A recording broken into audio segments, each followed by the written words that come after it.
Në këtë moment preciz, ndërsa po dëgjon këto fjalë, mendja jote bën diçka që shkenca moderne e konsideron të pamundur. Ajo po ndan realitetin në 3 pjesë të ndara. E kaluara, që sapo ndodhi, e tashmia që po përjeton, dhe e ardhmja që ende nuk ka ardhur. Por çfarë nëse po të them se kjo ndarje është iluzion? Çfarë nëse çdo moment që mendon se ka humbur ende ekziston diku? Çfarë nëse çdo zgjedhje që mendon se do ta bësh nesër tashmë ekziston në një dimension tjetër të hapësirës kohës? Sipas njerëz në teoritë më revolucionare në fizik, koha siç e njohim ne është vetëm një truk i trurit ton, një mënyrë të kufizuar për të interpretuar një realitet shumë më kompleks dhe befasues. Albert Einstein e dinte këtë. Në vitin 1955, pak kohë pas vdekjes së mikut të tij të ngushtë Michele Besso, Einstein shkroi një letër që do të trondit themelet e mënyrës sonë për të kuptuar ekzistencën. Ai shkroi: "Për ne që besojmë në fizik, dallimi ndërmjet së kaluarës, së tashmes dhe së ardhmes është vetëm një iluzion shumë këmbëngulës. Mos e leco këtë si një metaforë poetike." Einstein po fliste për matematikë të pastër, për ekuacionet e teorisë së relativitetit që kishte publikuar 40 vjet më parë. Po fliste për një realitet ku koha nuk rrjedh as pak. Imagjino një film të regjistruar në një rrotull kinematografie. Çdo moment i filmit ekziston njëkohësisht në rrotull. Skena e parë nuk zhduket kur shikon skenën e dytë. Finali nuk krijohet kur arrin atje. Gjithçka është aty, e shtrirë përgjatë shiritit të filmit. Trupi yt është projektori që lëviz përmes këtij shiriti duke përjetuar një kadër në çast, duke krijuar iluzionin e rrjedhës. Por shiriti në vetvete, ai thjesht ekziston, i palëvishëm, i përjetshëm, i plot. Kjo është ideja qendrore e asaj që fizikanët e quajnë block universe ose universi blok, një model i realitetit ku e gjithë historia e universit, nga Big Bang deri në fundin eventual të gjithçkaje, ekziston si një strukturë 4-dimensionale e palëvishme. Jo si diçka që po ndodh, por si diçka që thjesht është. Një monolith kozmik ku çdo moment që ka ekzistuar ndonjëherë dhe çdo moment që do të ekzistojë ndonjëherë janë po aq real sa momenti që po përjeton tani. Ky koncept nuk lindi nga spekulimet filozofike. Ai doli direkt nga ekuacionet e teorisë së relativitetit të Einsteinit, një teori që është testuar dhe konfirmuar me mijëra eksperimente gjatë një shekulli. Kur Einstein bashkoi hapësirën dhe kohën në një entitet të vetëm të quajtur hapësirë-kohë në vitin 1905, ai nuk po bënte vetëm një revolucion matematik. Ai po zbulonte strukturën themelore të realitetit, një strukturë që nuk pranon idenë tonë intuitive të kohës që rrjedh. Në vitin 1923, matematikani Hermann Minkowski, ish profesori i Einsteinit në Institutin Politeknik të Zürichut, e shprehu këtë në mënyrë dramatike. Ai deklaroi para një konference shkencore: "Prej kësaj dite tutje, hapësira në vetvete dhe koha në vetvete janë dënuar të zhduken në hije, dhe vetëm një lloj bashkimi midis të dyjave do të ruajë një realitet të pavarur." Minkowski nuk po egzageronte. Ai po përshkruante pasojat matematikore të zbulimit të Einsteinit. Por çfarë do të thotë kjo në terma praktik? Çfarë do të thotë që koha nuk ekziston, se është vetëm një iluzion? Le të filloj me diçka që e njeh çdo njeri, kujtesën. Ti mban mend mëngjesin e sotëm, e konsideron atë si diçka që ka ndodhur në të kaluaren, diçka që nuk ekziston më. Por sipas modelit të universit blok, ajo, versioni teje që po pinte kafe këtë mëngjes, ekziston akoma, i ngrirë në atë koordinat specifike të hapësirës kohës. Nuk ka zhdukur. Thjesht ekziston në një pjesë tjetër të blokut 4-dimensional. Tani shiko përpara. Nesër në mëngjes do të zgjohem, mendon ti. Në modelin klasik të kohës, ai moment ende nuk ka ardhur, ende nuk ekziston, por në universin blok, ai moment tashmë është aty. Ti që do të zgjohesh nesër, ekziston tashmë në atë koordinat të hapësirës kohës, po aq real sa ti që po lexon këtë tani. Ndryshimi i vetëm është se ndërgjegja jote aktuale, kjo pikë lëvizse e vetdijes, ende nuk ka arritur atje përgjatë shiritit të filmit. Ndoshta po mendon, kjo tingëllon si filozofi e çmendur, si science fiction, por ka diçka që duhet ta dish. Në vitin 1971, fizikanti Roy Kerr, duke punuar në Universiteti i New Zelandës, Zbuloi një zgjidhje të re për ekuacionet e Einsteinit që përshkruante vrimrat e zeza rrotulluese. Kjo zgjidhje parashikonte diçka të jashtëzakonshme. Nëse mund të hyje në një vrimë të zezë kerr dhe të mbijetoje, do të mund të dalësh në një rajon ku koha dhe hapësira shkëmbejnë rolet. Do të mund të lëvizësh nëpër kohë po aq lehtë sa lëviz nëpër hapësirë tani. Kjo nuk është fantazi, është një parashikim matematik i drejtë për drejtë i teorisë së relativitetit të përgjithshëm. Dhe nëse është e mundur, qoftë edhe në parim, të lëvizësh nëpër kohë si nëpër hapësirë, atëherë koha duhet të jetë një dimension si hapësira, jo një rrjedhje. Nuk mund të udhtosh përmes diçkaje që nuk ekziston tashmë. Këtu bëhet më interesant. Në vitin 1936, Einstein publikoi një punim të famshëm bashkë me Nathan Rosen që përshkruante një objekt hipotetik të quajtur një urë Einstein-Rosen, më vonë i njohur si vrim Krimbash. Në thelb, një tunel nëpër hapësirën kohë që lidh dy pika të largëta, por jo vetëm dy pika në hapësirë, dy pika në hapësirë kohë, që do të thotë se mund të lidh jo vetëm vende të largëta, por edhe kohë të largëta. Matematika funksionon, fizika lejon këtë. Por si mund të ekzistojë një tunel që lidh të sotmen me të nesërmen, nëse e nesërmja ende nuk ekziston? Përgjigjja e vetme koherente është se e nesërmja ekziston tashmë, diku në strukturën katërdimensionale të hapësirës kohës. Vrim Krimbash nuk krijon të ardhmen. Ajo thjesht lidh dy pika që të dyja ekzistojnë tashmë në universin blok. Por ka më shumë. Në vitet 1920, Edwin Hubble zbuloi se galaktikat po largohen nga ne, se universi po zgjerohet. Kjo zbulim çoi në teorinë e Big Bang, idenë se universi filloi nga një pikë vetme rreth 14 miliard vjet më parë. Por kur fizikanët e aplikuan teorinë e relativitetit në këtë univers në zgjerim, gjeti diçka befasuese. Modeli më i saktë i zgjerimit të universit përfshin të gjithë historinë e tij si një entitet të vetëm katërdimensional. Imagjino një kon që zgjerohet. Maja e konit është Big Bang, momenti zero. Ndërsa lëvizësh përgjatë konit drejt bazës, hapësira po zgjerohet, galaksit po formohen, yjet po ndizen dhe shuan, jeta po evoluon. Por koni nuk po krijohet gradualisht. Nga një perspektivë matematike, i gjithë koni ekziston njëkohësisht. Çdo shtresë e konit, çdo moment kozmik është po aq real sa çdo tjetër. Kjo është arsyeja pse kozmologët shpesh flasin për universin duke përdorur kohën e tashme. Jo universi ishte në një gjendje të nxehtë dhe të dendur, por universi është në një gjendje të nxehtë dhe të dendur në momentin zero. Sepse nga perspektiva e hapësirës kohës katërdimensionale, të gjitha këto momente ekzistojnë njëkohësisht. Por nëse kjo është e vërtetë, nëse e gjithë historia e universit ekziston si një blok i palëvishëm, çfarë ndodh me zgjedhjen tonë? Çfarë ndodh me vullnetin e lirë? Nëse e ardhmja tashmë ekziston, a nënkupton kjo se çdo zgjedhje që do të bëjmë tashmë është përcaktuar? Këto pyetje nuk janë vetëm filozofike. Ato shkojnë në zemër të asaj që do të thotë të jesh njeri. Në vitin 1948, filozofi Karl Popper shkroi një kritik të ashpër të modelit të universit blok, duke i quajtur atë një kërcënim për idenë e lirisë njerëzore.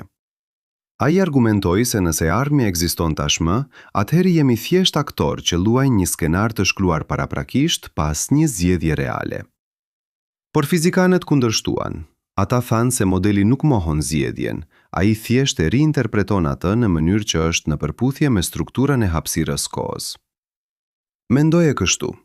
Kur shikon një hartë, sheh të gjithë qytetin njëkohësisht. Por kjo nuk do të thotë se nuk mund të zgjedhësh ku të shkosh. Rruga që do të marrësh ekziston në hartë, por zgjedhja jote për ta ndjekur atë është ende reale. Në mënyrë të ngjashme, në universin blok, shtegujit në përhapësirën kohë ekziston si një entitet i plot katërdimensional. Por vetë dijes subjektive që përjeton momentin pas momenti, zgjedhjet janë ende reale. Kjo debat vazhdon. Por çfarë është më e rëndësishme për temën tonë është kjo. Modeli i universit blok nuk është vetëm spekulim filozofik. Ai del direkt nga fizika eksperimentale, nga ekuacione që janë testuar dhe konfirmuar përsëri e përsëri. Çdo herë që një GPS satelit korrigjon pozicionin tënd duke marrë parasysh efektet relativiste, ai po konfirmon strukturën e hapësirës kohës që Einstein përshkroi. Çdo herë që matim kozmik i zbatuar sipas teorisë së relativitetit të përgjithshëm prodhon parashikime të sakta, ai po mbështet modelin e një univers katërdimensional ku koha është një dimension si hapësira. Por le të shkojmë më thellë. Le të shqyrtojmë se si koha sillet në mënyrë të çuditshme në ekuacionet e Einsteinit. Në vitin 1905, në punimin e tij revolucionar mbi relativitetin e veçantë, Einstein zbuloi se koha nuk është absolut. Dy ngjarje që ndodhin njëkohësisht për një vëzhgues mund të ndodhin në kohë të ndryshme për një vëzhgues tjetër që lëviz në shpejtësi të ndryshme. Kjo quhet relativiteti i njëkohshmërisë. Imagjino dy astronaut, Alice dhe Bob, që lundruan përmes hapësirës në anije të ndara.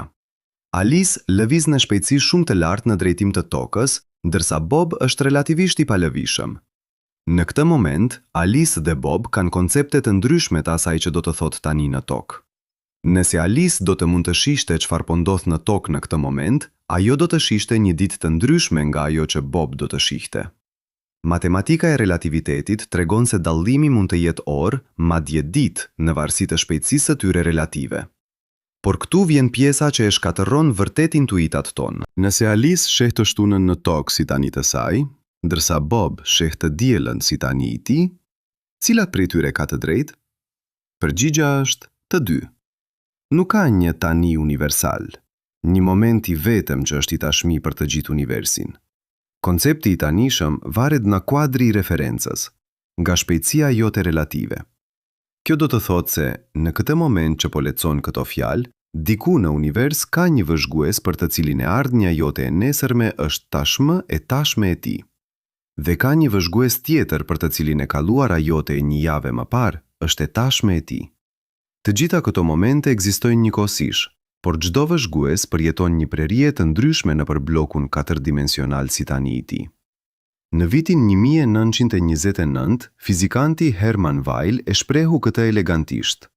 Bota objektive thjesht është, ajo nuk ndodh. Vetëm për shikimin tim që ngjitet përgjatë linjës së jetës së trupit tim, një seksion i këtij bote vjen në jetë si një imazh kalimtar në hapësirë që vazhdimisht ndryshon në kohë. Weyl po përshkruante pikërisht atë që ne po diskutojmë. Universin si një entitet katërdimensional statik dhe përvojën tonë subjektive si një rrugtim përmes këtij entiteti. Mendoje si lecimin e një libri. Libri në vetvete ekziston si një objekt i plot. Të gjitha kapitujt janë aty njëkohësisht. Por ti e përjeton atë në mënyrë sekuenciale, një faqe në çast. Ngjashëm, universi ekziston si një strukturë plot katërdimensionale, por ti e përjeton atë një moment në çast duke krijuar iluzionin e kohës që rrjedh. Por nëse kjo është e vërtet, pse na duket se koha rrjedh? Pse kemi kujtesa të së kaluarës, por jo të së ardhmes? Pse ndjejmë se po lvizim nga e kaluara drejt së ardhmes dhe jo anasjelltas? Këto pyetje na çojnë te një nga aspektet më të thella dhe më misterioze të fizikës. Shigjeta e kohës. Në vitin 1874, fizikanti austriak Ludwig Boltzmann propozoi një ide revolucionare. Ai sugjeroi se drejtimi i kohës është i lidhur me një sasi të quajtur entropi, një matje e çrregullimit apo rastësisë në një sistem. Ligji i dytë i termodinamikës thotë se entropia e një sistemi të izoluar gjithmonë rritet me kalimin e kohës. Gjërat shkojnë nga rregull në çrregullim, nga organizim në kaos. Por këtu vjen një paradoks tjetër. Ligjet themelore të fizikës, ekuacionet që përshkruajnë lëvizjen e grincave, janë simetrike në kohë. Nëse i rikthehesh përsipër, ato funksionojnë po aq mirë. Nuk ka asgjë në ekuacionet themelore që i thot kohës në cilën drejtim të shkojë.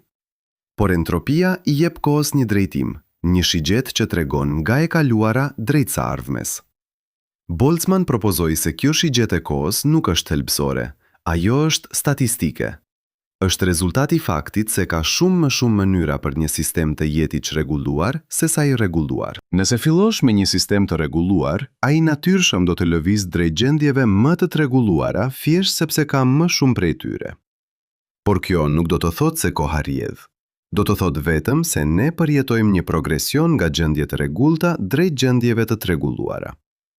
Në universin blok, entropia ende rritet përgjatë një drejti specifike në hapësirën kohë. Por kjo nuk e bën atë drejtim veçanërisht e special. Është thjesht një drejtim në blokun katërdimensional jo ndryshe nga lart apo poshtë, majtas apo djaftas. Ne interpretojmë atë si rrjedhë të kohës, sepse kujtimet tona formohen në atë drejtim, sepse ne jemi qenie biologjike të ndërtuara për të funksionuar në atë mënyrë. Mendoje kështu. Imagjino një rrugë malore me një pjerësi. Uji rrjedh poshtë nga mali sepse graviteti e tërheq atë, por mali në vetvete nuk po lëviz. Nuk po ndodh asgjë me të. Thjesht ka një drejtim të preferuar për lëvizjen për shkak të gjeometrisë dhe forcave. Në mënyrë të ngjashme, hapësira koha ka një drejtim të preferuar për procesin entropi për shkak të strukturës së saj, dhe ne interpretojmë këtë si rrjedhë të kohës. Por këtu vjen pyetja e madhe. Nëse koha është vetëm një dimension si hapësira, nëse e kaluara dhe e ardhmja ekzistojnë njëkohësisht, atëherë çfarë është ajo që po përjeton këto fjalë tani? Çfarë është vetdia? Çfarë është ky ndjesi i tanishëm që nuk mund të kapërcehesh? Ky moment që gjithmonë duket të jetë tani, pavarësisht se kur shikon? Këtu hyjmë në një nga territorët më të papërshkruara dhe më mistike të shkencës moderne. Natyra e vetdijes dhe marrëdhënia e saj me kohën. Shumë fizikanë argumentojnë se vetdia është ajo që krijon iluzionin e kohës që rrjedh. Nuk është se koha po lëviz. Është se vetdia po lëviz përmes hapësirës kohës, duke përjetuar një moment pas tjetrit, si të lexojë një libër. Por si mund të lëviz vetdia përmes diçkaje që është statike? Kjo është një nga pyetjet e mëdha të pasgjidhura. Disa filozofë dhe fizikanë argumentojnë se vetdia nuk lëviz fare. Në vend të kësaj, ka versione të pafundme të teje të shpërndara përgjatë linjës tënde botërore në hapësirën kohë. Çdo version duke përjetuar një moment të vetëm. Ai që po lexon këto fjalë është vetëm një nga këto versione, i ngrirë në këtë koordinatë specifike të hapësirës kohës. Kjo ide tingëllon e çmendur, por ajo është në përputhje me mënyrën se si funksionon matematika e hapësirës kohës. Në vitin 1938, filozofi britanik C.D. Broad propozoi atë që ai e quajti teoria e universit në rritje, një alternativë ndaj universit blok ku e ardhmja nuk ekziston ende, por krijohet gradualisht ndërsa e tashmja bëhet e kaluara. Por kjo teori ka probleme serioze me relativitetin. Nëse e ardhmja nuk ekziston ende, çfarë do të thotë ende kur njerëz të ndryshëm kanë koncepte të ndryshme të tanishëm? Modeli i universit blok shmang këtë problem duke thënë se çdo gjë ekziston njëkohësisht. Por atëherë duhet të shpjegoj pse ne kemi iluzionin e rrjedhës.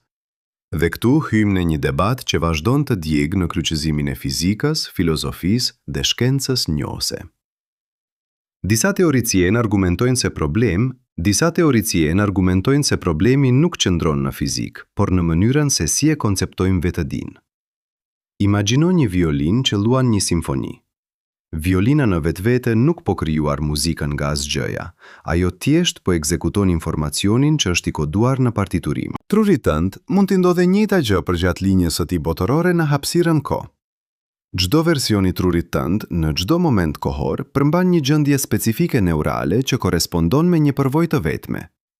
Ai version përjeton atë moment si tani, jo sepse koha po rrjedh, por sepse kjo është informacioni i koduar në atë prerje specifike të hapësirës kohës.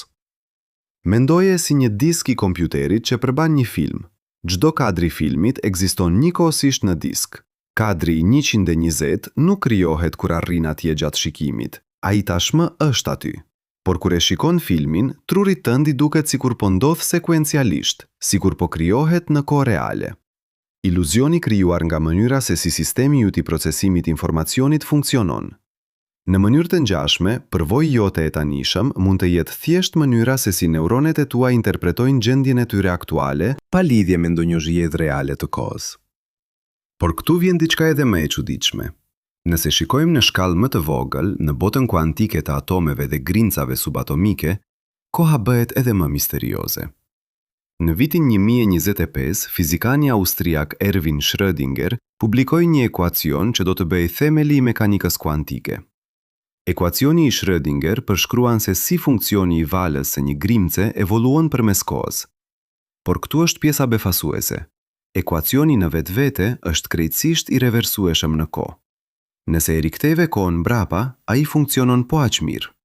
Nuk ka asnjë shigjet intrinsike kohe në ligjet themelore kuantike. Më shumë se kaq, Kur Hugh Everett në vitin 1057 propozoi interpretimin e shumë botëve të mekanikës kuantike, ai sugjeroi diçka revolucionare. Çdo herë që ndodh një matje kuantike, universi ndahet në versione paralele ku realizohen të gjitha rezultatet e mundshme. Por kjo ndarje nuk ndodh në kohë sipas Everett. Të gjitha këto degë ekzistojnë njëkohësisht në një superstrukturë shumë dimensionale. Koha brenda çdo degë mund të duket sikur po rrjedh, por nga një perspektivë më e lartë, e gjithë struktura thjesht është. Mendoje si një pemë me degë të panumërta. Çdo degë përfaqëson një histori të mundshme të universit. Nuk është se dega jote po rritet në kohë ndërsa degët e tjera presin të krijohen. Të gjitha degët ekzistojnë njëkohësisht si pjesë e pemës totale. Ti po përjeton një rrugë specifike përmes kësaj pemë, por rrugët e tjera janë po aq reale, ekzistojnë në koordinata të tjera të superstrukturës kuantike. Kjo na çon te një eksperiment i famshëm që e trondit vërtet idenë tonë të kohës. Në vitin 1983, fizikanët në Universitetin e Marylandit kryen një version të eksperimentit të famshëm me 2 të qara, por me një ndryshim vendimtar. Ata vendosën se cilën lloj matje do të bënin, pasi fotoni kishte tashmë kaluar përmes aparatit. Sipas logjikës së zakonshme, fotoni duhet të kishte vendosur tashmë nëse të sillej si grimc apo si val kur kaloi përmes të qarave. Por rezultatet treguan se zgjedhja që bën eksperimentuesit pas faktit ndikonte në atë që kishte ndodhur më parë. Fotoni sillej si grinc nëse matja përfundimtare ishte e tipit grinc dhe si val nëse matja ishte e tipit val, pavarësisht se kjo matje u bë pas kalimit të fotonit përmes aparatit. Kjo quhet zgjedhja e vonuar. John Archibald Wheeler, fizikani që propozoi këtë eksperiment, e përshkroi atë si provë se e shkuara nuk është e fiksuar derisa të vëzhgohet. Por në kontekstin e universit blok, kjo bën kuptim në një mënyrë tjetër. Nëse e gjithë historia e fotonit, nga krijimi deri te matja, ekziston si një strukturë vetme katërdimensionale, atëherë nuk ka më parë dhe më vonë në kuptimin absolut. Ka vetëm marrëdhënie shkaksore brenda strukturës. Matja që bën në fund është pjesë e së njëjtës strukture shumë dimensionale si sjellja e fotonit në fillim. Ato janë të lidhura, jo në kohë, por në gjeometrinë e hapësirës kohës. Mendoje si një mozaik të madh ku çdo cops duhet të përputet me ato përreth. Nëse ndryshon një cops në një skaj, duhet të ndryshosh copsat në skajin tjetër për të ruajtur modelit. Në mënyrë të ngjashme, në hapësirën kohë kuantike, ngjarjet e ndryshme janë të lidhura në një model i cili duhet të jetë i qëndrueshëm si një tërësi. Zgjedhja jote e matjes nuk po ndikon në të kaluarën. Ajo thjesht është pjesë e një modeli katërdimensional që duhet të jetë koherent në tërësinë e tij. Wheeler e çoi këtë ide edhe më tej. Ai propozoi një eksperiment mendor ku fotoni vjen nga një kuazar shumë i largët, miliarda vjet dritë larg. Ndërmjet nesh dhe kuazarit ka një galaktik masive, që vepron si thjerrës gravitacionale, duke e përkullur rrugën e dritës. Fotoni mund të arrite ne duke shkuar ose në të majt, ose në të djathtë të galaktikës. Sipas mekanikës kuantike, derisa ta matim, fotoni ekziston në një superpozit, duke marrë të dy rrugët njëkohësisht. Por ne bëjmë matjen sot. Fotoni filloi udhtimin e tij miliarda vjet më parë.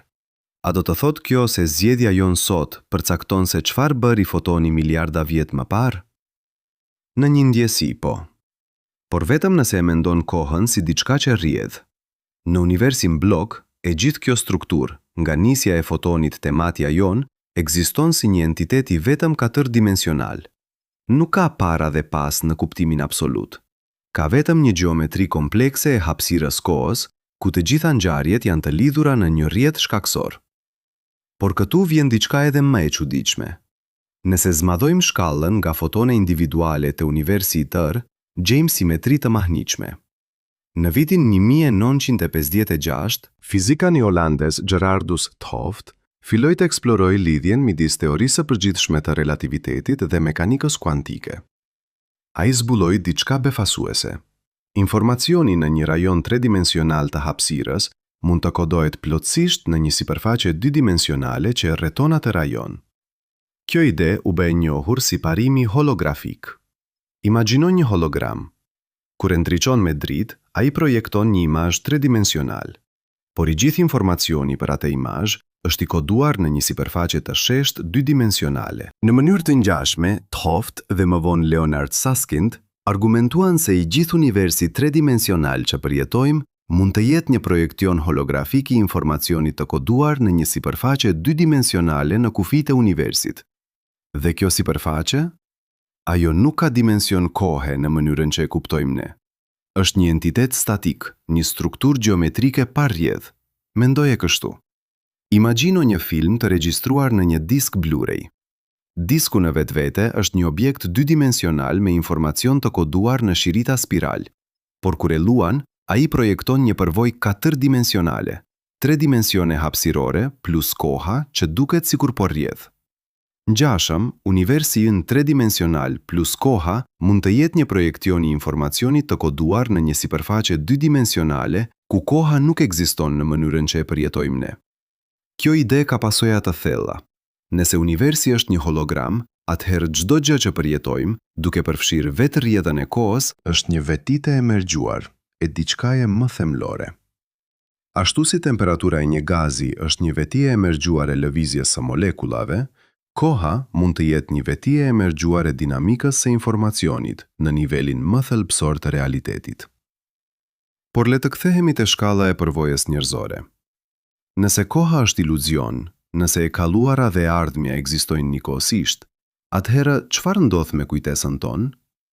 Pse mbajmë mend të kaluarën, por jo të ardhmen? Ky është një nga paradokset më interesante të universit Bloch.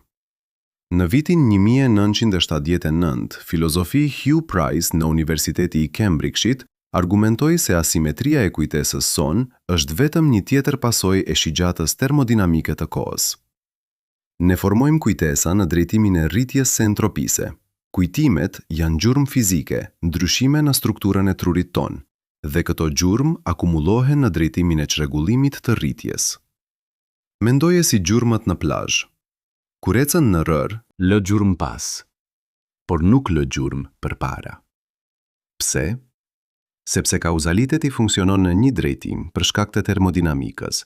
Në mënyrë të ngjashme, trurit formojnë kujtesat e ngjarjeve që kanë ndikuar në ta, por jo të ngjarjeve që do t'i ndikojnë. Kjo nuk do të thotë se e ardhmja nuk ekziston. Do të thotë vetëm se struktura fizike e trurit ton është e tillë që ai mban gjurmë nga një drejtim i hapësirës kohës dhe jo nga tjetri. Por këtu vjen një ide edhe më e çuditshme. Disa fizikanë argumentojnë se nëse universi Bloch është i saktë, atëherë duhet të ketë versione të teje në pjesë të ndryshme të hapësirës kohës që përjetojnë momente të ndryshme. Versioni i teje që po dëgjon këto fjalë është vetëm një prej pafundësisë së versioneve të shpërndara përgjatë linjës tënde botërore. Dhe çdo version mendon se ai është në të tashmen, se ai është tani. Por të gjitha këto tani ekzistojnë njëkohësisht në strukturën më të gjerë të hapësirës kohës. Imagjino një tren të gjatë që udhëton përmes një tuneli. Çdo vagon i trenit përmban një udhëtar që shikon nga dritarja. Për secilin udhëtar, peizazhi që sheh jashtë dritares është tani i tij. Por të gjithë këta tani ekzistojnë njëkohësisht përgjatë trenit. Në mënyrë të ngjashme, përvoja jote e tanishëm është vetëm një prej pafundësisë së përvojave të shpërndara përgjatë linjës tënde botërore në hapësirën kohë. Të gjitha ekzistojnë njëkohësisht, por çdo version përjeton vetëm momentin e tij. Kjo na çon te një pyetje filozofike të thellë. Nëse ka versione të pafundme të teje përgjatë hapësirës kohës, cili prej tyre je ti vërtet? Përgjigja mund të jetë të gjithë. Ti nuk je një entitet i vetëm që lëviz përmes kohës. Ti je një strukturë 4-dimensionale, një rrugë përmes hapësirës kohës që përfshin të gjitha momentet e jetës tënde. Çdo version është po aq real sa çdo tjetër. Ndërgjegja jote aktuale, kjo përvojë specifike e tanishëm, është vetëm një aspekt i kësaj strukture më të gjerë. Mendoje si një rrugë malore që shtrirret nga fshati në maj mali. Rruga në vetvete ekziston si një entitet i tërë.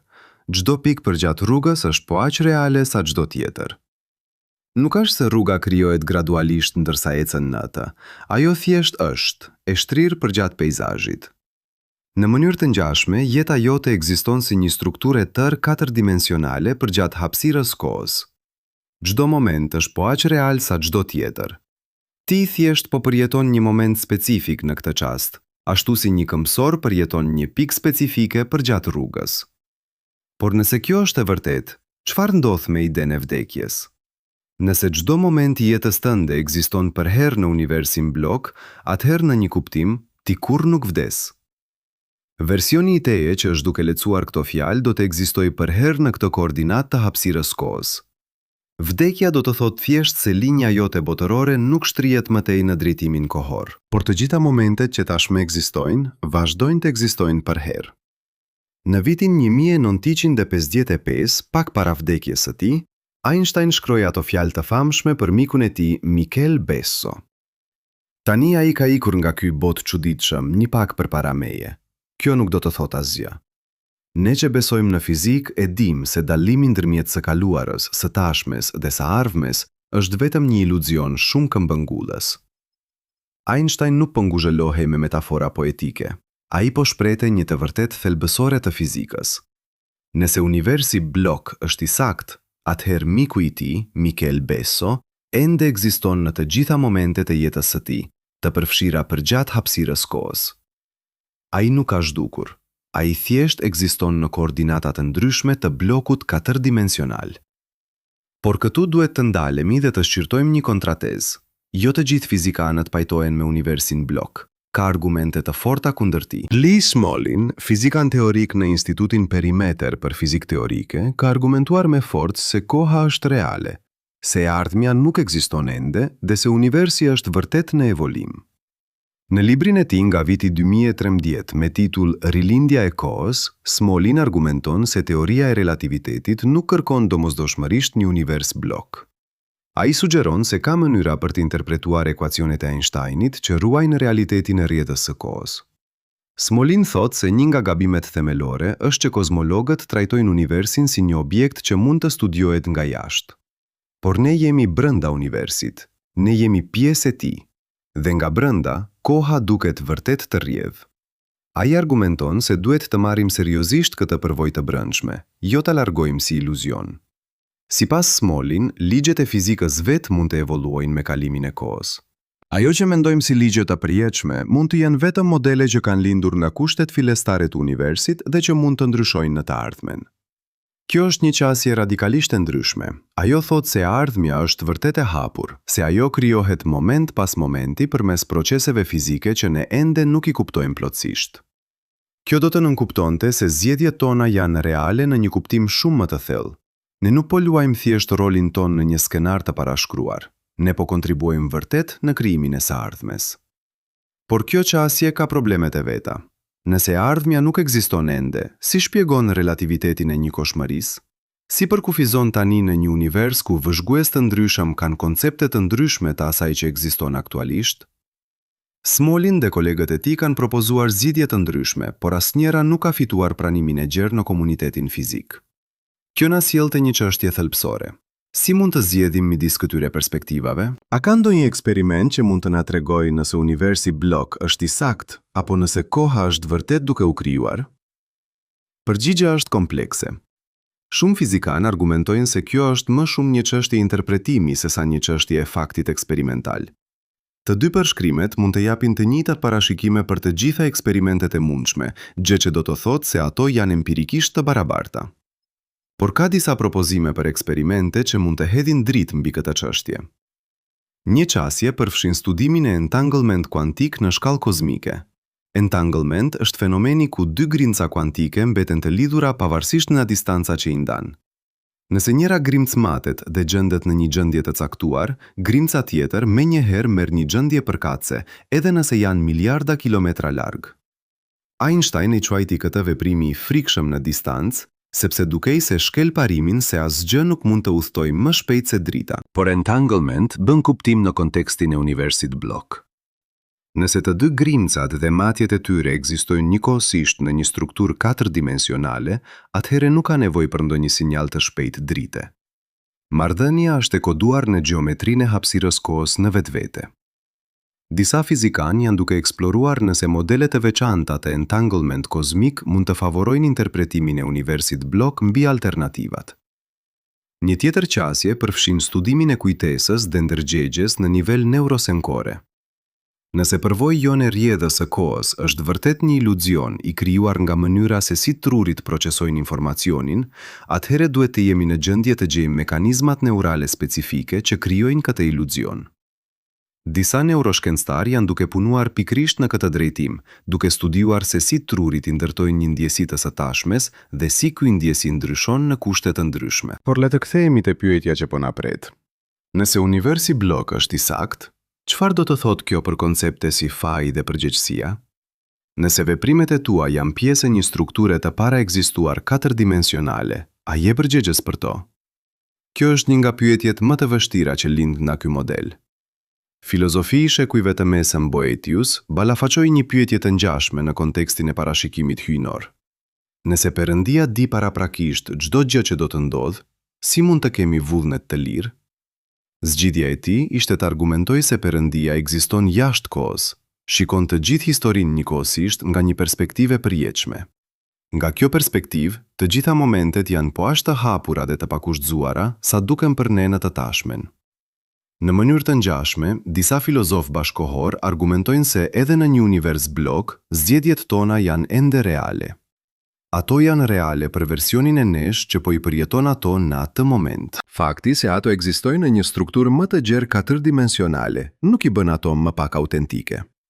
Kur ti zgjedh të veprosh në një mënyrë të caktuar, ai veprim është rezultati i proceseve të brendshme të trurit tënd, i arsyetimit tënd, i vlerave të tua. Këto procese janë reale edhe nëse ndodhin brenda një strukture më të madhe që ekziston si një tërësi. Mendoje si një personazh në një roman. Nga perspektiva e lexuesit që ka lexuar të gjithë librin, e gjithë historia ekziston njëkohësisht. Çdo zgjedhje që personazhi bën është e parapërcaktuar nga teksti, por nga perspektiva e personazhit brenda narrativës, zgjedhjet janë të hapura dhe autentike. Personazhi përballet me dilema reale, bën arsyetimet e tij, vepron sipas motiveve të tij. Në mënyrë të ngjashme, ne përjetojmë zgjedhjet tona si të hapura dhe reale, edhe nëse ato ekzistojnë në një strukturë më të gjerë që i përfshin të gjitha njëkohësisht. Por kjo analogji ka kufizimet e veta. Një personazh në roman nuk ka ndërgjegje reale. Ne e kemi. Dhe ndërgjegja njerëzore është dukuri shumë më komplekse se sa çdo përshkrim i thjesht mund të kapur. Kjo na çon te një nga pyetjet më të mëdha në shkencë moderne. Çfarë është ndërgjegja? Si lind vetëdia subjektive nga materia fizike? Dhe çfarë roli luan ajo në strukturën e hapësirës kohës? David Chalmers, filozofi australik që punon në Universitetin e New Yorkut, e ka quajtur këtë problemin e vështirë të ndërgjegjes. Ka shumë probleme të lehta. Si punojnë neuronet, si integrohet informacioni, si funksionon kujtesa, por problemi i vështirë është, pse ka përvojë subjektive fare? Pse ka diçka që është si të jesh ti? Pse nuk jemi thjesht robot biologjik që procesojnë informacion pa asnjë përvojë të brendshme? Disa fizikanë janë duke propozuar se ndërgjegja mund të jetë një veti themelore e universit, njësoj si masa apo ngarkesa elektrike. Kjo qasje, e njohur si panpsikizëm, sugjeron se çdo gjë në univers ka një shkallë ndërgjegjeje, nga grincat subatomike te trurit kompleks. Ajo që ne përjetojmë si ndërgjegje njerëzore është thjesht një formë shumë komplekse dhe integruar e një vetie që ekziston kudo. Nëse kjo është e vërtet, atëherë ndërgjegja mund të jetë aspekti tretë i realitetit, përveç materjes dhe energjisë. Dhe marrëdhënia e saj me kohën mund të jetë më themelore se sa mendojmë. Disa teoricien argumentojnë se ndërgjegja mund të jetë ajo që zgjedh cilën prerje të hapësirës kohës përjetojmë si tani. Në një univers ku të gjitha momentet ekzistojnë njëkohësisht, ndërgjegja mund të jetë ajo që na jep përvojën e lëvizjes përmes tyre. Por këtu hyjmë në terren shumë spekulativ. Lidhja midis ndërgjegjes dhe kohës mbetet një nga misteret e mëdha të shkencës. Çfarë e dim me siguri është kjo? Përvojë jone e kohës është thellësisht e lidhur me ndërgjegjen tonë. Kur jemi të zhytur plotësisht në një aktivitet, koha duket të fluturojë. Kur jemi të mërzitur, ajo zvaritet. Në gjumë, perceptimi ynë i kohës u ndryshon dramatikisht. Gjatë ëndrave, orë të tëra mund të duken sikur kanë kaluar në atë që është vetëm disa minuta të kohës së zgjuar.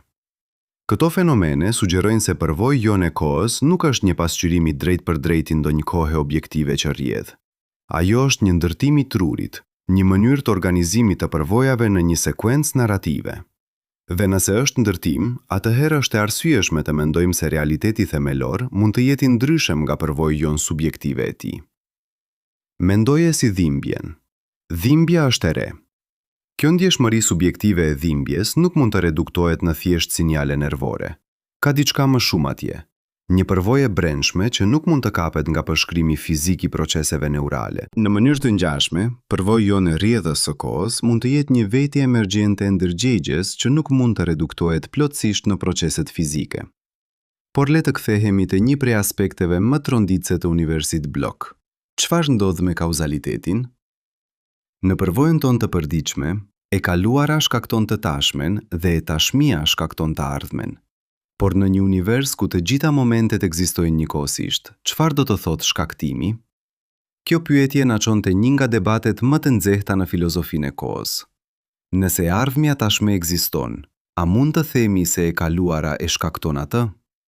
Apo është thjesht çështje e modeleve të korelacionit brenda strukturës katërdimensionale? Mendoje një film të regjistruar në një rul celuloid. Të gjitha kadrët ekzistojnë njëkohësisht në rul, por kur projektohet, ne shohim një sekuencë kauzale. Një skenë duket se çon në tjetrën. Por kjo lidhje kauzale është vetëm një tipar i asaj se si është organizuar informacioni në rul, jo diçka që po ndodh në kohë reale. Në vitin 1958, filozofi amerikan Adolf Grünbaum shkroi një ese të famshëm ku argumentoi se në një univers Bloch, shkaktimi duhet të rikuptohet si një marrëdhënie logjike midis ngjaljeve, jo si një proces që zhvillohet në kohë. Sipas këtij shikimi, të thuash se ngjarja A shkakton ngjarjen B, nuk do të thotë se A bën që B të ndodhë. Do të thotë që A dhe B janë të lidhura në një mënyrë të veçantë në strukturën e hapësirës kohës, një lidhje që ne interpretojmë si shkaksore, për shkak të asaj se si ndërgjegja jonë lëviz përmes kësaj strukture. Por kjo lë shumë pyetje të hapura. Nëse shkaktimi është vetëm një model i perceptuar, atëherë çfarë është e veçantë rreth drejtimit të shkaktësisë? Pse e kaluara duket se shkakton të ardhmen dhe jo anasjelltas? Pse nuk shohim kurrë një filshan të fyer që vetë montohet dhe kthehet në tavolinë? Ktu hyjmë te një nga paradokset më të thella të fizikës, shigjetat e shumta të kohës. Kemi tashmë diskutuar shigjetën termodinamike që tregon nga entropia e ulët drejt entropisë së lartë, por ka edhe shigjeta kauzale që tregon nga shkaku drejt efektit. Dhe ka shigjetën psikologjike, drejtimin në të cilin formojmë kujtime. Pyetja është, a janë të gjitha këto shigjeta thjesht aspekte të ndryshme të së njëjtës dukurie themelore apo janë pavarur nga njëra tjetra? Në vitin 1994, fizikanti britanik Roger Penrose propozoi se shigjeta e kohës mund të lidhet me një asimetri themelore në ligjet e fizikës që ende nuk e kuptojmë plotësisht. Ai sugjeroi se disa procese të pasgjidhura në mekanikën kuantike, veçanërisht procesi i kolapsit të funksionit të valës, mund të japin një shigjete reale kohore që nuk është thjesht statistike. Sipas Penrose, kur një sistem kuantik matet dhe funksioni i tij i valës kolapson në një gjendje specifike, kjo është një proces me një drejtim të qartë kohor. Nuk mund të kthehesh prapa. Dhe kjo asimetri mund të jetë burimi themelor i të gjitha shigjetave të tjera të kohës që vëzhgojmë. Por kjo teori ka problemet e veta. Shumica e fizikanëve besojnë se mekanika kuantike në vetvete është reversibël në kohë. Kolapsi i funksionit të valës mund të jetë vetëm një ndryshim në informacionin tonë rreth sistemit, jo një proces fizik real. Dhe nëse është kështu, atëherë nuk mund të jetë burimi i shigjetës së kohës. Kjo na sjell te një nga kontradiktat qendrore në fizikën moderne, tensioni midis mekanikës kuantike dhe relativitetit të përgjithshëm. Të dyja këto teori janë testuar me saktësi të jashtëzakonshme, por ato përshkruajnë realitetin në mënyra që duken të papajtueshme. Mekanika kuantike përshkruan një univers probabilistik ku grimcat ekzistojnë në superpozicione të gjendjeve të shumta derisa të maten. Relativiteti i përgjithshëm përshkruan një univers deterministik, ku hapësira koha është një strukturë gjeometrike e qartë. Si mund të jenë të dyja të sakta? Disa fizikanë argumentojnë se përgjigja qëndron në një teori të re, ende të padiskutuar plotësisht, që unifikon mekanikën kuantike dhe gravitacionin. Këto përpjekje, që përfshin teorinë e kordave dhe gravitetin kuantik lakore, janë duke përpiqur të ndërtojnë një strukturë të re ku të dyja teoritë bëhen raste speciale. Dhe në këtë strukturë të re, natyra e kohës mund të jetë edhe më e çuditshme se sa imagjinojmë. Teoria e kordave, për shembull, sugjeron se ajo që ne perceptojmë si grimca janë vërtet korda vibracion një-dimensionale. Dhe këto korda ekzistojnë jo në hapësirën tonë 4-dimensionale, por në një hapësirë me 10 ose 11 dimensione. Dimensionet shtës janë të mbështjellë aq fort sa ne nuk i perceptojmë, por ato luajnë një rol vendimtar në përcaktimin e vetive të grimcave që vëzhgojmë. Nëse kjo është e vërtet, atëherë koha jone perceptuar mund të jetë vetëm një nga shumë dimensione kohore të mundshme.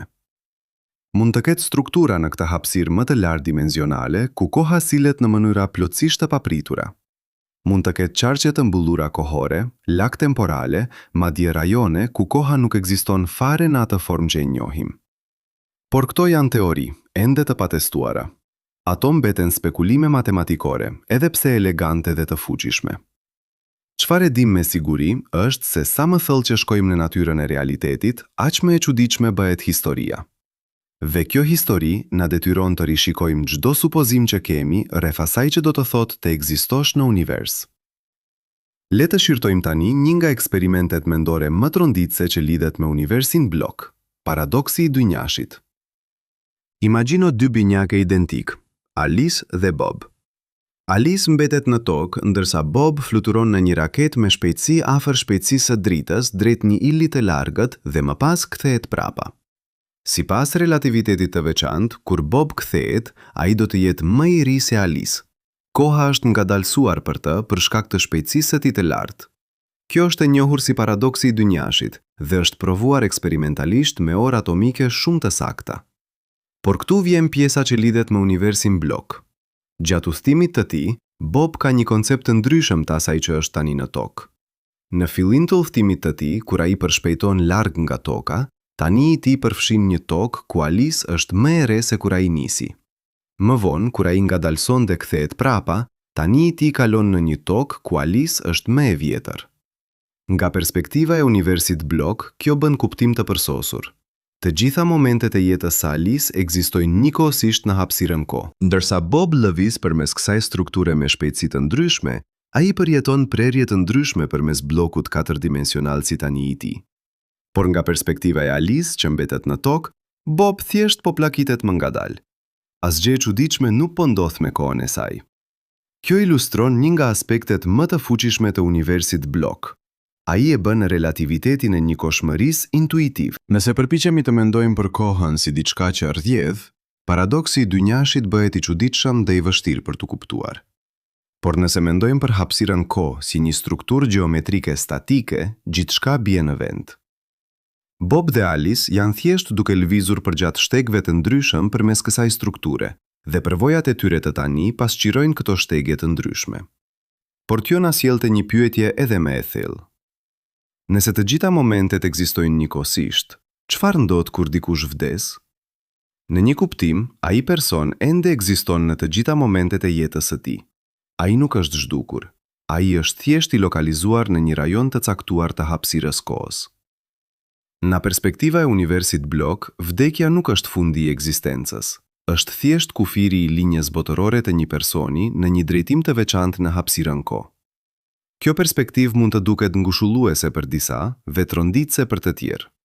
Ajo na detyron të ripërkufizojmë çfarë do të thotë të ekzistosh, të jetosh, të vdesësh.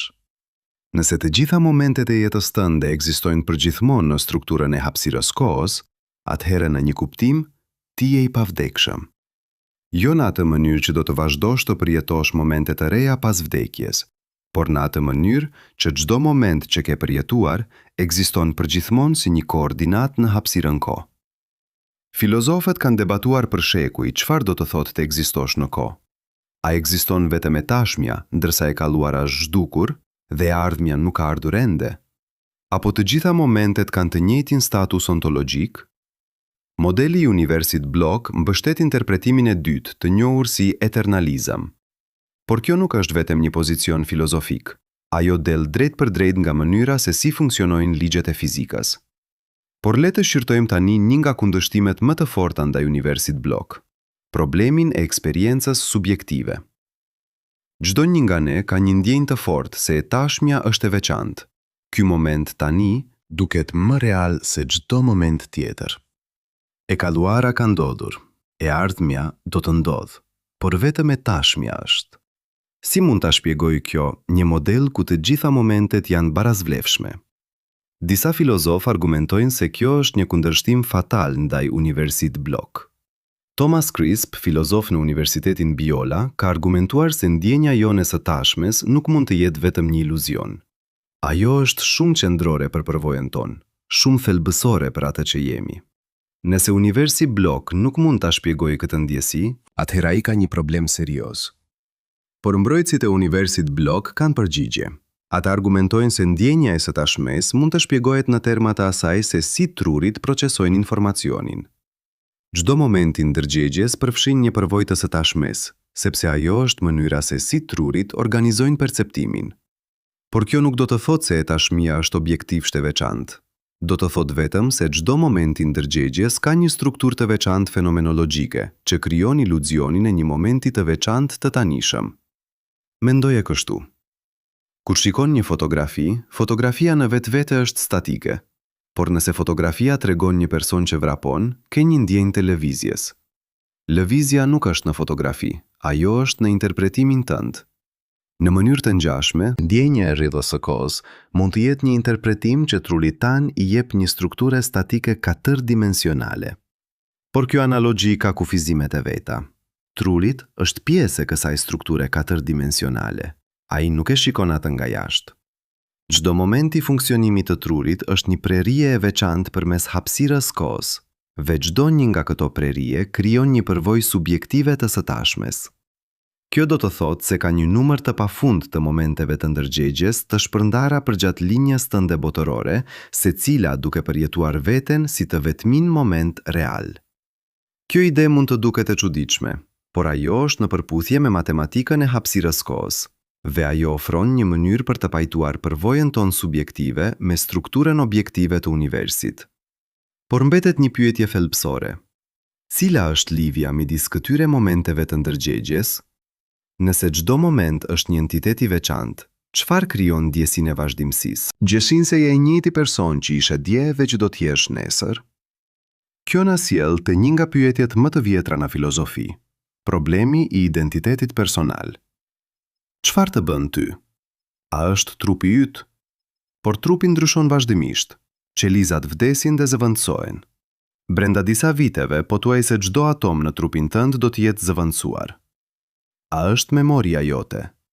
Por kujtimet janë të pabesueshme, ato ndryshojnë çdo herë që i rikujtojmë. A është vetëdia jote?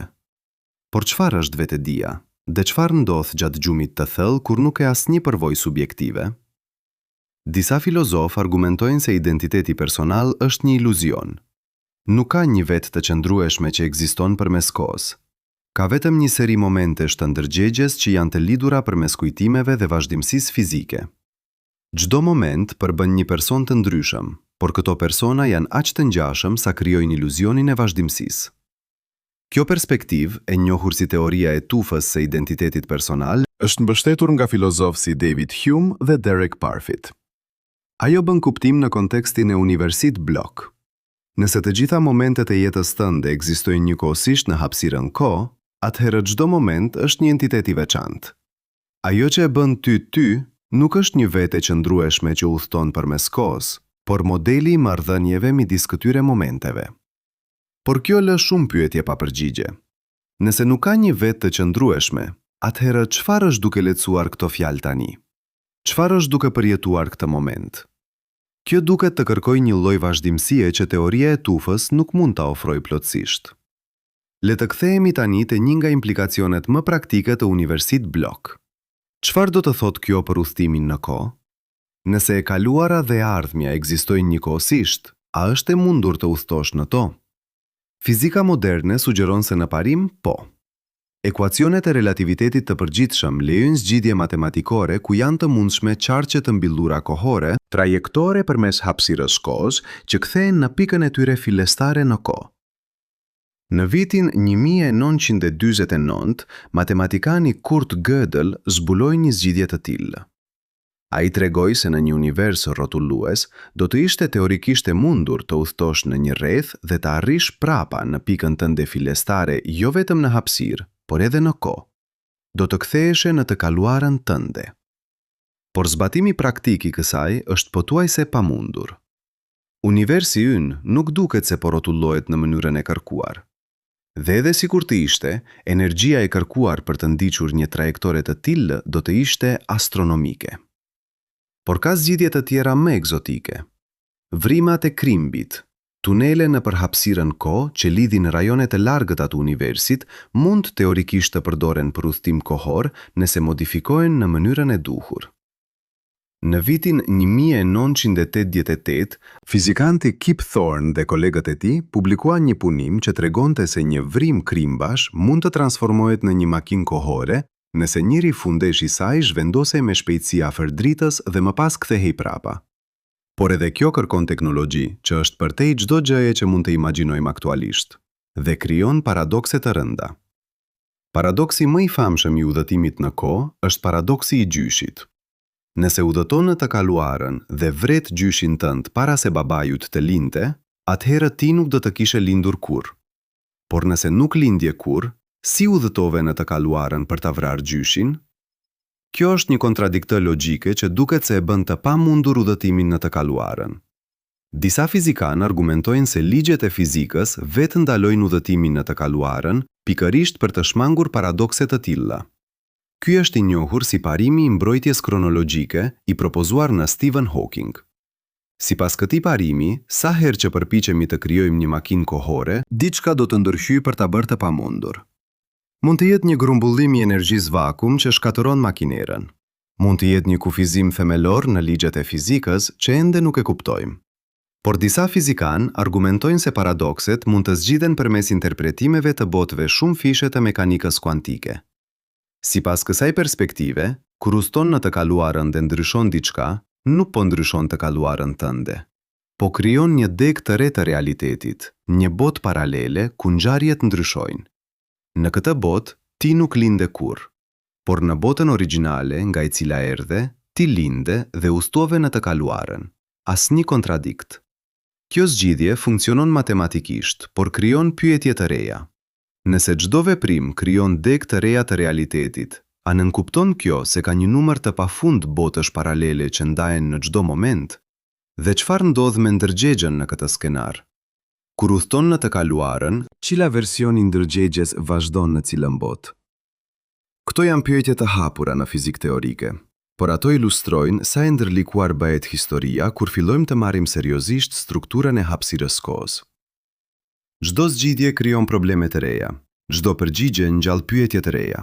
Dhe sa më thellë që shkojmë, aq më e qartë bëhet se intuitat tona të përditshme rreth kohës janë thjesht jo të besueshme për të kuptuar realitetin themelor. Por le të kthehemi te një nga aspektet më praktike të kësaj diskutimi. Çfarë do të thotë kjo për jetën tonë të përditshme? Nëse universi blok është i saktë, nëse e ardhmja ekziston tashmë, a duhet të ndryshojmë mënyrën se si jetojmë? A duhet të ndryshojmë vlerat tona, prioritetet tona, qëllimet tona? Disa argumentojnë se nuk ka nevojë për ndryshim. Edhe nëse e ardhmja ekziston, ne ende nuk e dim çfarë është ajo. Nga perspektiva jonë subjektive, e ardhmja është ende e hapur dhe e pasigurt. Zgjedhjet që bëjmë janë ende reale për ne. Edhe nëse ato ekzistojnë në një strukturë më të gjerë që i përfshin të gjitha njëkohësisht, trupit ton ende duhet të arsyetojnë, të peshojnë opsionet, të vendosin. Procesi i vendimarrjes është real, edhe nëse rezultati ekziston tashmë diku në hapësirën kohë. Të tjerë argumentojnë se kjo perspektivë mund të jetë çliruese. Nëse e kaluara, e tashmia dhe e ardhmja ekzistojnë njëkohësisht, atëherë çdo moment ka një vlerë të barabartë. Nuk ka nevojë të jesh i shqetësuar aq shumë për të ardhmen ose të pendohesh për të kaluarën. Çdo moment i jetës tënde ekziston përgjithmonë në strukturën e hapësirës kohës. Çdo përvojë, çdo emocioni, çdo mendim janë pjesë e tërësisë më të madhe që të përcakton.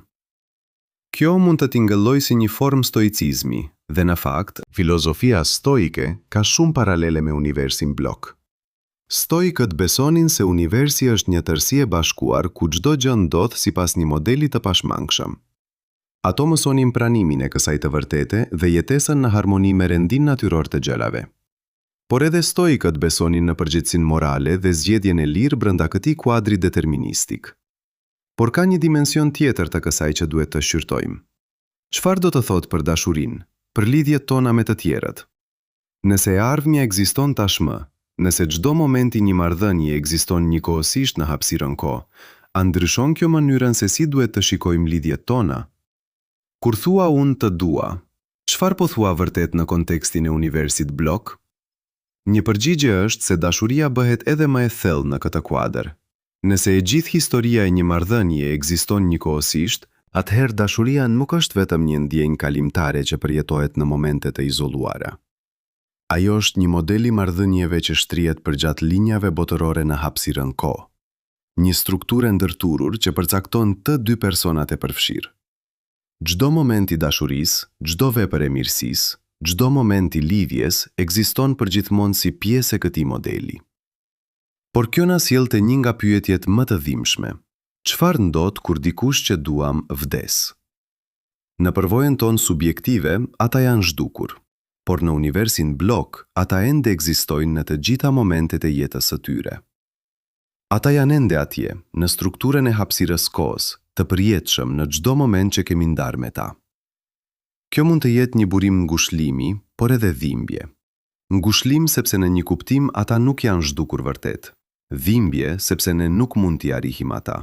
Nuk mund të krijojmë momente të reja me ta. Këto janë çështje që shkojnë përtej fizikës, në zemër të përvojës njerëzore. Dhe ato na kujtojnë se pavarësisht sa të fuqishme janë teoritë tona shkencore, ato duhet në fund të fundit të ballafaqohen me realitetin e jetuar të ekzistencës njerëzore. Një teori që nuk mund të akomodojë dashurinë, humbjen, shpresën, frikën, është e paplot, pavarësisht sa elegante të jetë matematika e saj. Dhe këtu duhet të ndalemi, dhe të bëjmë një gjë që shkenca e mirë gjithmonë kërkon, të pranojmë kufizimet e modelit ton.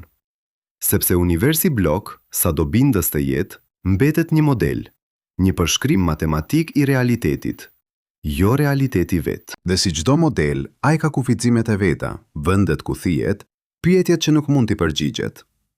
Le të fillojmë me një çështje themelore që na ka shoqëruar gjatë gjithë kësaj eksplorimi. Çfarë ndodh me mekanikën kuantike? Sepse ne kemi folur kryesisht për relativitetin, por universi ynë nuk qeveriset vetëm nga relativiteti. Ai qeveriset gjithashtu nga mekanika kuantike, teoria që përshkruan sjelljen e grimcave në shkallë mikroskopike. Dhe këtu gjërat bëhen vërtet të çuditshme. Në mekanikën kuantike, para se të kryhet një matje, një grimc nuk ka një vlerë të përcaktuar për vetit e saj. Ajo ekziston në atë që quhet superpozicion, një kombinim i të gjitha vlerave të mundshme njëkohësisht. Vetëm kur bëhet matja, grimca kolapson në një gjendje të përcaktuar. Kjo quhet problemi i matjes dhe është një nga enigmat më të mëdha të fizikës moderne. Por si përputhet kjo me universin blok? Nëse e ardhmja ekziston tashmë, si mund një grimc të jetë në superpozicion? Nëse çdo gjë është e përcaktuar në strukturën katërdimensionale, si mund të ketë vend për pavendoshmërinë kuantike? Disa fizikanë argumentojnë se kjo është një tregues se diçka mungon në modelin ton. Në vitin 2015, fizikanti teorik Lee Smolin shkroi se mekanika kuantike na tregon se e ardhmja nuk është e përcaktuar deri në momentin që ndodh. Ka një hapje reale, një pasiguri themelore që nuk është thjesht mangësi e njohurive tona, por një veti e realitetit vet. Të tjerë argumentojnë se problemi zgjidhet nëpërmjet interpretimit të botëve shumëfishe. Sipas kësaj perspektive, çdo herë që ndodh një ngjarje kuantike, universi ndahet në deg të ndryshme, secila duke realizuar një nga mundësitë. Të gjitha këto deg ekzistojnë njëkohësisht në një strukturë më të madhe që quhet multivers. Dhe universi blok nuk është një blok i vetëm, por një pemë pafundegësh që shtohen vazhdimisht. Por kjo zgjidhje krijon problemet e veta. Nëse çdo ngjarje kuantike krijon deg të reja, atëherë numri i botëve paralele rritet eksponencialisht në çdo moment. Brenda një sekonde do të kishim më shumë botë se sa ka atome në universin ton të dukshëm. Brenda një minute do të kishim më shumë se sa mund të përshkruhet me çdo numër që kemi. Kjo është një inflacion i realitetit që shumë fizikan e gjejnë të paqëndrueshëm. Ka një qasje tjetër, më radikal. Disa fizikan teorik argumentojnë se mekanika kuantike dhe relativiteti janë të dy të paplota, se ato janë vetëm parafrime të një teorie më themelore që ende nuk e kemi zbuluar. Kjo teori, ndonjëherë e quajtur graviteti kuantik, do të bashkojë dy kornizat dhe mund të na jap një pamje plotësisht të re të kohës. Një qasje premtuese është teoria e grave, që sugjeron se grincat fundamentale nuk janë pika pa dimension, por objekte njëdimensionale që dridhen. Në disa versione të teorisë së grave, hapësira dhe koha vetë mund të lindin nga diçka më themelore, një strukturë bazë që nuk është as hapësinore, as kohore. Nëse kjo është e vërtet, atëherë gjithë diskutimi ynë për universin blok mund të jetë si të debatosh për valët në oqean, pa kuptuar se uji i vetë është bërë nga molekula. Një qasje tjetër është teoria e lup kuantik gravitacionit, që sugjeron se hapësira vetë është e kuantizuar, e përbërë nga njësi të vogla diskrete, në vend që të jetë një vazhdimsi e lemuar. Në këtë teori, koha gjithashtu mund të jetë e kuantizuar, që do të thotë se mund të ketë një njësi më të vogël kohore që nuk mund të ndahet mëtej. Nëse kjo është e vërtet, atëherë koncepti i një vazhdimësie të lemuar katërdimensionale që përbën universin blok mund të jetë vetëm një parafrim, i vlefshëm në shkallë të mëdha, por i paqëndrueshëm në shkallë fundamentale. Por ja e vërteta, ne ende nuk e dim. Pavarësisht dekadave të punës nga disa nga mendjet më të shkëlqyera në fizik, ne ende nuk kemi një teori të plot të gravitetit kuantik. Ne nuk e dim si të bashkojmë mekanikën kuantike me relativitetin në një kornizë të vetme dhe të qëndrueshme. Dhe pa këtë, çdo deklarat për natyrën përfundimtare të kohës mbetet e dushimt. Tani, e kuptoj plotësisht çfarë po mendoni. E gjithë kjo t'ingëllon si spekulim, si filozofi e mbështjellë në matematikë. Dhe keni të drejtë të jeni skeptik. Është e lehtë të humbasësh në abstraksione, të fillosh të flasësh për dimensione të fshehura dhe multiverse, sikur të ishin fakte të vendosura, kur në të vërtetë janë hipoteza që ende presin konfirmim eksperimental. Le të jemi plotësisht të hapur. Shumë nga gjërat që kemi diskutuar janë në skajin e spekulimit shkencor. Disa prej tyre janë mbështetur mirë nga teoria dhe eksperimenti. Relativiteti i veçantë dhe i përgjithshëm janë testuar megjërsisht dhe kanë kalluar çdo test. Dilatacioni i kohës, kontraksioni i gjatësisë, lakimi i hapësirës pranë objekteve masive, të gjitha këto janë vërejtur direkt dhe maten me saktësi të jashtëzakonshme. Por kur fillojmë të flasim për natyrën përfundimtare të kohës, për nëse e ardhmja ekziston vërtet, për marrëdhënien midis ndërgjegjes dhe hapësirës kohës, ne po shkojmë përtej asaj që fizika mund të na tregojë me siguri. Këto janë çështje ku shkenca takon filozofin, ku të dhënat përfundojnë dhe interpretimi fillon. Dhe kjo është plotësisht në rregull. Kjo është se si shkenca përparon. Fillojmë me vëzhgjime, ndërtojmë modele, bëjmë parashikime, testojmë ato parashikime. Kur një model funksionon, e mbajmë atë. Kur dështon, e modifikojmë apo e zvendësojmë. Por gjithmonë duhet të jemi të vetëdijshëm për kur po përshkruajmë fakte dhe kur po interpretojmë ato fakte. Universi blok është një interpretim i ekuacioneve të relativitetit. Është një mënyrë e kuptimit të matematikës që përshkruan hapësirën kohën. Por nuk është e vetmja mënyrë, dhe mund të mos jetë mënyra e drejtë. Ne thjesht nuk e dim ende. Çfarë e dim është kjo? Koha nuk sillet në mënyrën që intuitat tona të përditshme do të sugjeronin. Ajo ngadalsohet pranë objekteve masive. Ajo kalon ndryshe për vëzhgues që lëvizin me shpejtësi të ndryshme. Nuk ka një tani universal që të gjithë në univers e ndajnë. Këto janë fakte eksperimentale, jo spekulime. Por çfarë këto fakte nënkuptojnë për natyrën përfundimtare të realitetit? Për nëse e ardhmja ekziston tashmë, për nëse kemi vullne të lirë, për marrëdhënien midis ndërgjegjes dhe kohës. Këto janë pyetje të hapura, dhe duhet të jemi të ndershëm rreth kësaj. Ka një tundim në shkencën popullore për të paraqitur gjithçka si të zgjidur, për të folur për teorinë e fundit të gjithçkës sikur të ishte rreth ktesës. Por e vërteta është më e ndërlikuar dhe më modeste. Ne kemi bërë përparim të jashtëzakonshëm në kuptimin e universit, por ka ende enigma të mëdha që na presin. Ka ende pyetje që ne nuk e dim se si t'i bëjmë akoma. E lëre më t'u përgjigjemi. Dhe kjo është ajo që e bën shkencën kaq emocionuese. Nuk janë përgjigjet që e bëjnë atë magjike, janë pyetjet. Është procesi i zbulimit, gëzimi i të mësuarit. Diçka të re për se si funksionon universi. Aftësia për të parë realitetin në mënyra që asnjë njeri më parë nuk e ka parë. Kur Einstein publikoi teorinë e tij të relativitetit të përgjithshëm në vitin 1016, ai hapi një dritare në një realitet që askush nuk e kishte imagjinuar. Por ai gjithashtu dinte kufizimet e teorisë së tij. Në fund të jetës së tij, ai ishte duke punuar në atë që e quante teoria e fushës së bashkuar, një përpjekje për të bashkuar gravitacionin me elektromagnetizmin. Ai nuk arriti ta përfundojë atë, dhe ne ende nuk kemi një teori të plotë që bashkon të gjitha forcat e natyrës në një kornizë të vetme. Por çdo përpjekje dështuese na mëson diçka. Çdo teori që propozohet dhe testohet, edhe nëse përfundon të jetë e gabuar, na sjell më afër së vërtetës. Shkenca përparon jo përmes zbulimeve të shkëlqyera individuale, por përmes një procesi kolektiv të akumulimit të njohurive, të testimit të ideve, të mësimit nga gabimet. Dhe këtu vjen një pikë kritike që dua të theksoj. Kur flasim për temën e kohës, për universin blok, për këto ide të mëdha kozmike, ne nuk po bëjmë mistik. Ne nuk po shpiknim gjëra. Ne po ndjekim ku na çojnë ekuacionet, duke u mbështetur në vëzhgjime eksperimentale, duke testuar parashikime kundrejt realitetit. Por duhet të pranojmë se ekuacionet vetë janë abstraksione. Ato janë përshkrime matematik që kapin disa aspekte të realitetit, por jo domosdoshmërisht tërsinë. Harta nuk është territori, modeli nuk është gjëja vetë. Kur ne themi se koha është një dimension si hapësira, ne po përdorim një analogji matematikore që funksionon jashtëzakonisht mirë për të bërë parashikime. Por a do të thotë kjo se koha vërtet është plotësisht e ngjashme me hapësirën?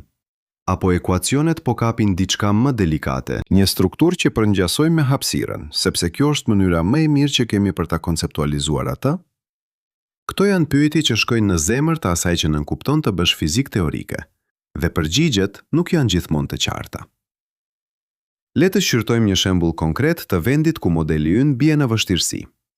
Në qendër të çdo vrime të zezë, ekuacionet e relativitetit të përgjithshëm parashikojnë një singularitet, një pikë ku dendësia bëhet e pafundme dhe hapësira koha vetë prishet. Matematika e bën të qartë se diçka e çuditshme po ndodh atje. Por çfarë pikërisht?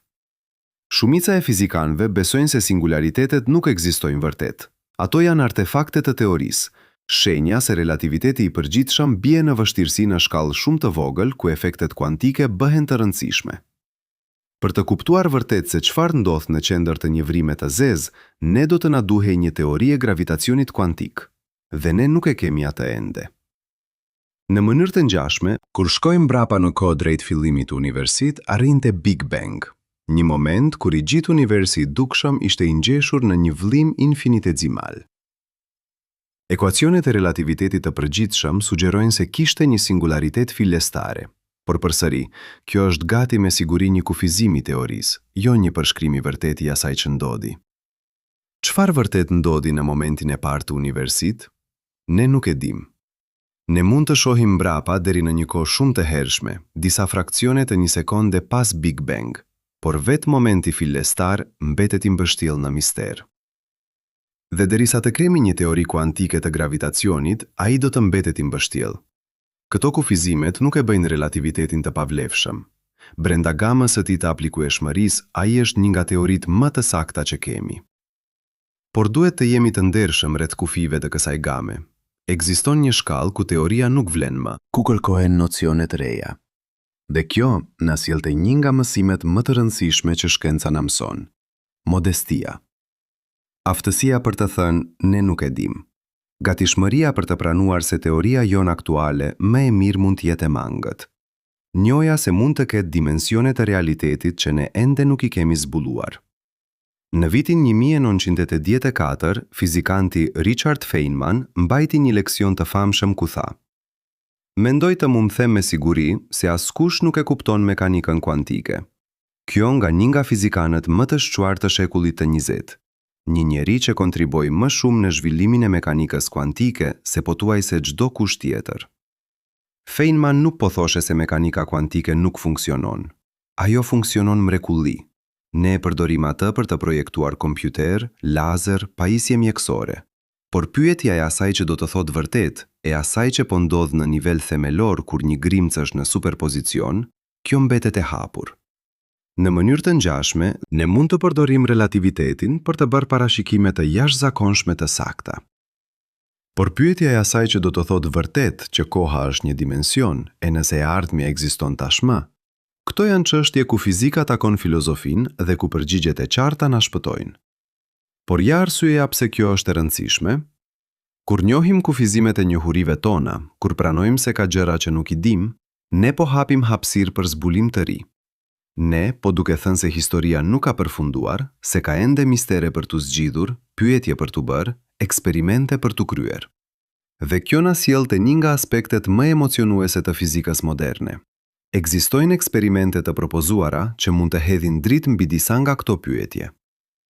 Një nga projektet më ambicioze është teleskopi i horizontit të ngjarjeve, një rrjet global i teleskopëve radio që punon së bashku për të krijuar një teleskop efektiv me madhësinë e tokës. Në vitin 2019, ky teleskop prodhoi imazhin e parë të drejtë të një vrime të zezë, konkretisht të horizontit të ngjarjeve në qendër të galaktikës Messier 87.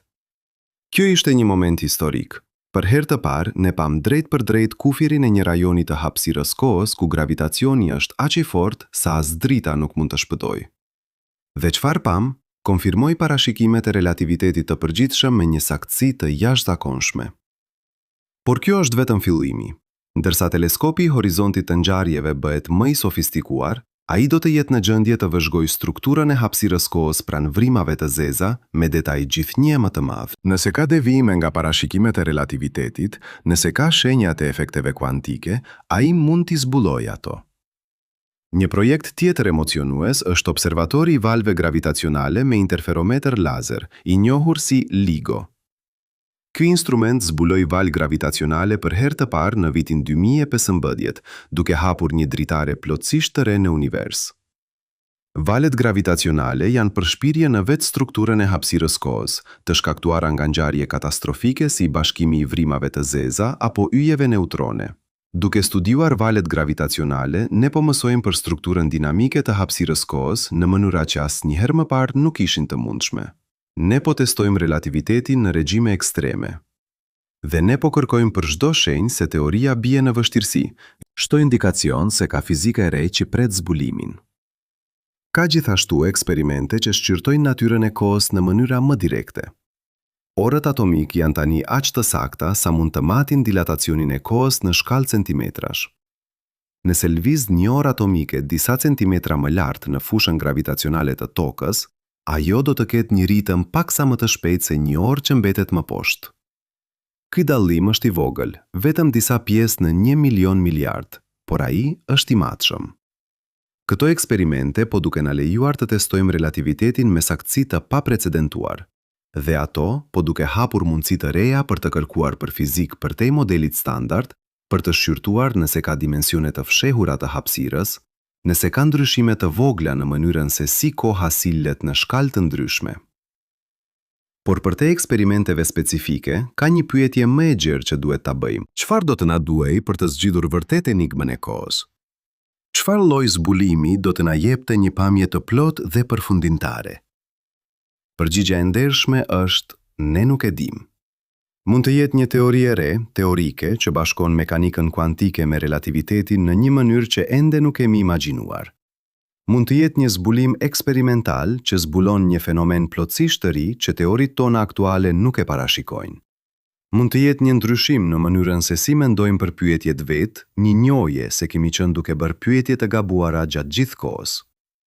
Historia e shkencës është plot me momente ku një perspektivë plotësisht e re transformoi mënyrën se si e kuptuam realitetin. Para Kopernikut, të gjithë mendonin se toka ishte qendra e universit. Para Darwinit, mendohej se speciet ishin të pandryshueshme. Para mekanikës kuantike, mendohej se realiteti ishte deterministik dhe i parashikueshëm në parim. Secili nga këto zhvendosje paradigmash kërkoi jo vetëm të dhëna të reja, por një mënyrë të re të menduarit. Dhe secili u kundërshtua fillimisht sepse shkonte kundër intuitas dhe besimeve të vendosura. Mund jemi duke qëndruar në prag të një zhvendosje të tillë paradigme tani në lidhje me kohën. Mund është se koncepti ynë themelor i asaj që koha është, duhet të ndryshohet në mënyra që ende nuk mund t'i imagjinojmë. Ose mund është se universi blok është i saktë dhe ne duhet thjesht të mësojmë të jetonim me implikacionet e tij. Por pavarësisht se cilin rezultat përfundojmë të jetë i vërtet, ekziston diçka thellësisht e bukur në vetë këtij quest. Aftësia e qenieve njerëzore për të pyetur pyetje rreth natyrës së realitetit, për të ndërtuar instrumente që zgjerojnë shqisat tona, për të zhvilluar teori matematikore që përshkruajnë univers në shkallë që ne nuk mund t'i përjetojmë drejt për drejt, kjo është një nga arritjet më të mëdha të specieve tona. Dhe ja çfarë është vërtet mahnitëse. Ne jemi pjesë e universit që po përpiqet ta kuptojë veten. Çdo atom në trupin tuaj u formua në brendësitë e yjeve, u përhap në hapësirë kur ato yje shpërtyen, u ritakuan për të formuar planetin ton dhe përfundimisht u organizuan në strukturën e jashtëzakonshme komplekse që ju jeni. Vetania i material yjor po përdor vetveten për të studiuar yjet, për të kuptuar ligjet që e qeverisin atë, për të pyetur pyetje rreth natyrës së kohës dhe hapësirës. Kjo perspektivë na vendos në një pozitë të çuditshme. Ne jemi njëkohësisht vëzhgues dhe pjesë e asaj që po vëzhgojmë. Ne jemi brenda sistemit duke u përpjekur ta kuptojmë sistemin, dhe kjo e bën sfidën edhe më të vështirë, por edhe më emocionuese. Kur Einstein zhvilloi teorinë e relativitetit, ai ishte një zyrtar patentash në Bern, duke punuar në kohën e lirë në problemet më të thella të fizikës. Ai nuk kishte akses në eksperimente sofistikuara. Ai punoi kryesisht përmes eksperimenteve mendore, duke imagjinuar çfarë do të ndodhte nëse do të mund të udhtoje në një rrezë drite, çfarë do të shije nëse do të rashe në rrënje të lirë. Kjo fuqi e imagjinatës, kjo aftësi për të menduar përtej eksperiencës së përditshme, është ajo që e bëri të mundur revolutën në fizik. Por ajo ishte çdo herë lidhur me matematikën e rrept dhe parashikime që mund të testoheshin. Dhe kjo është ekuilibri delikat që shkenca duhet të mbajë. Duhet të jesh mjaft imagjinativ për të konceptualizuar mundësi që shkojnë përtej përvojës së zakonshme, por duhet gjithashtu të jesh i rrept në kërkim tënde për prova, i gatshëm për të braktisur edhe idetë më të bukura nëse të dhënat nuk i mbështesin ato. Dhe kjo na sjell te një pyetje thellësore që duhet ta bëjmë ndërsa afrojmë fundin e këtij eksplorim. Çfarë duhet të marrim nga kjo? Çfarë nënkuptimesh ka kjo për mënyrën se si jetojmë jetën tonë? Për mënyrën se si e shikojmë veten dhe vendin tonë në univers? Për mua, mësimi kryesor është ky. Realiteti është më i çuditshëm, më i pasur, më i thellë se sa mund të imagjinojmë. Intuitat tona janë udhërfies të dobishëm për lundrimin përmes botës së përditshme. Por kur fillojmë të shqyrtojmë natyrën themelore të realitetit, këto intuita mund të na mashtrojnë. Koha mund të mos jetë ajo që duket. Realiteti mund të ketë një strukturë që është thelbësisht e ndryshme nga përvoji jon e tij. Dhe kjo është në rregull. Kjo është magjike. Kjo është ajo që e bën shkencën kaq emocionuese. Por gjithashtu duhet të mbajmë një balancë. Ne duhet të jemi të hapur ndaj mundësive të reja, por jo aq të hapur sa truri ynë bie jashtë. Duhet të jemi skeptik ndaj pretendimeve të jashtëzakonshme, por jo aq skeptik sa refuzojmë prova kur ato vijnë. Duhet të jemi modest rreth kufive të njohurive tona, por jo aq modest sa ndalojmë së kërkuari. Dhe duhet gjithmonë të kujtojmë se shkenca është një proces, jo një koleksion faktesh. Është një metodë për të mësuar rreth botës, një mënyrë e testimit idesh kundrejt realitetit. Përfundimet e saj janë të përkohshme, gjithmonë të hapura për revizion në dritën e provave të reja. Universi. Blok mund të jetë një përshkrim i saktë i realitetit, ose mund të jetë vetëm një parafrim, një hap i drejt një kuptimi më të thellë që ende nuk e kemi arritur. Ne nuk e dim.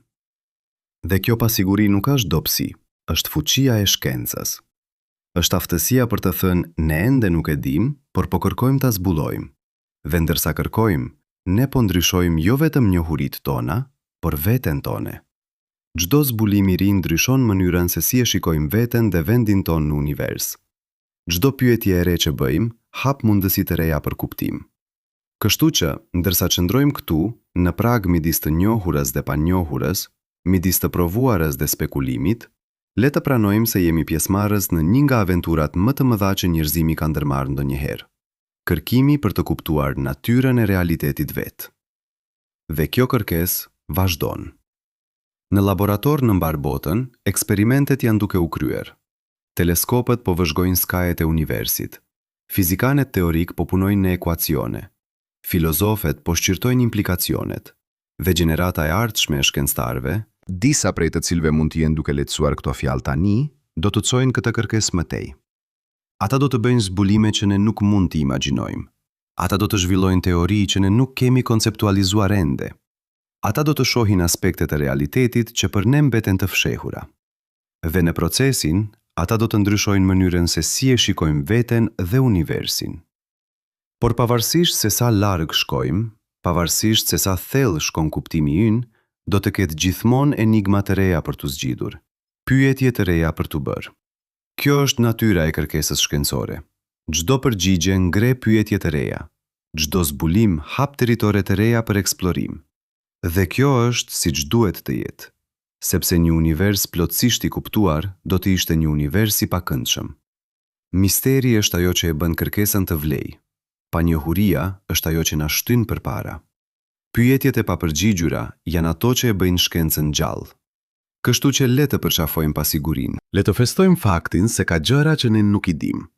Le të jemi të emocionuar për mundësitë që presin zbulimin.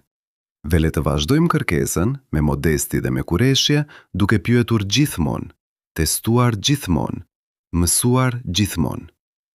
Sepse në fund, kjo është ajo që do të thotë të jesh njeri. Të mos jesh i kënaqur me përgjigje të thjeshta. Të shikosh përtej sipërfaqes. Të pyesësh, çfarë qëndron në zemër të gjërave? Dhe të kesh guximin për të ndjekur këtë kërkesë kudo që të çojë. Edhe kur na sfidon besimin më themelor rreth natyrës së realitetit.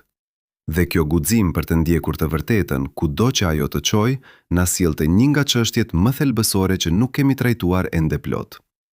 Çfarë ndodh kur fizika moderne takohet me kufirin e saj? Çfarë ndodh kur ekuacionet tona ndalojnë së funksionuari, sepse ja ku është realiteti i papëlqyeshëm? Universi blok. Për të gjithë elegancën e tij matematikore, për të gjitha eksperimentet që e mbështesin, nuk është historia e plot. Nuk mund të jetë. Dhe arsyeja është thjesht kjo. Relativiteti i përgjithshëm dhe mekanika kuantike, dy shtyllat themelore të fizikës moderne, nuk flasin të njëjtën gjuhë. Einstein na dha një përshkrim të shkëlqyer të gravitacionit si gjeometri e hapësirës kohës. Por në shkallë atomike dhe subatomike, mekanika kuantike na tregon një botë që është fundamentalisht probabilistike, ku grincat ekzistojnë në superpozicione të gjendjeve të shumta derisa të vëzhgohen. Dhe këto dy teori, kur përpiqemi t'i bashkojmë ato, japin rezultate absurde. Mendoje çfarë ndodh në një vrim të zezë. Në sipërfaqen e saj, në horizontin e ngjarjeve, hapësira koha bëhet aq e shtrembëruar sa koha vet humbet kuptimin. Brenda horizontit, drejtimet e hapësirës dhe kohës shkëmbejnë rolet. Ajo që ishte e ardhme bëhet brenda, ajo që ishte hapësirë bëhet kohë.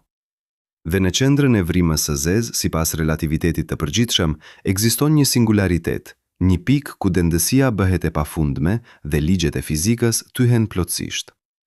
Por mekanika kuantike na tregon se nuk mund të ekzistojë një pikë me densitet të pafund. Parimi i pasigurisë së Heisenbergut, një nga shtyllat e mekanikës kuantike, thotë se nuk mund të lokalizosh energji të pafundme në një hapësirë zero. Diçka duhet të jap. Duhet të ekzistojë një fizikë e re që merr kontrollin në ato kushte ekstreme.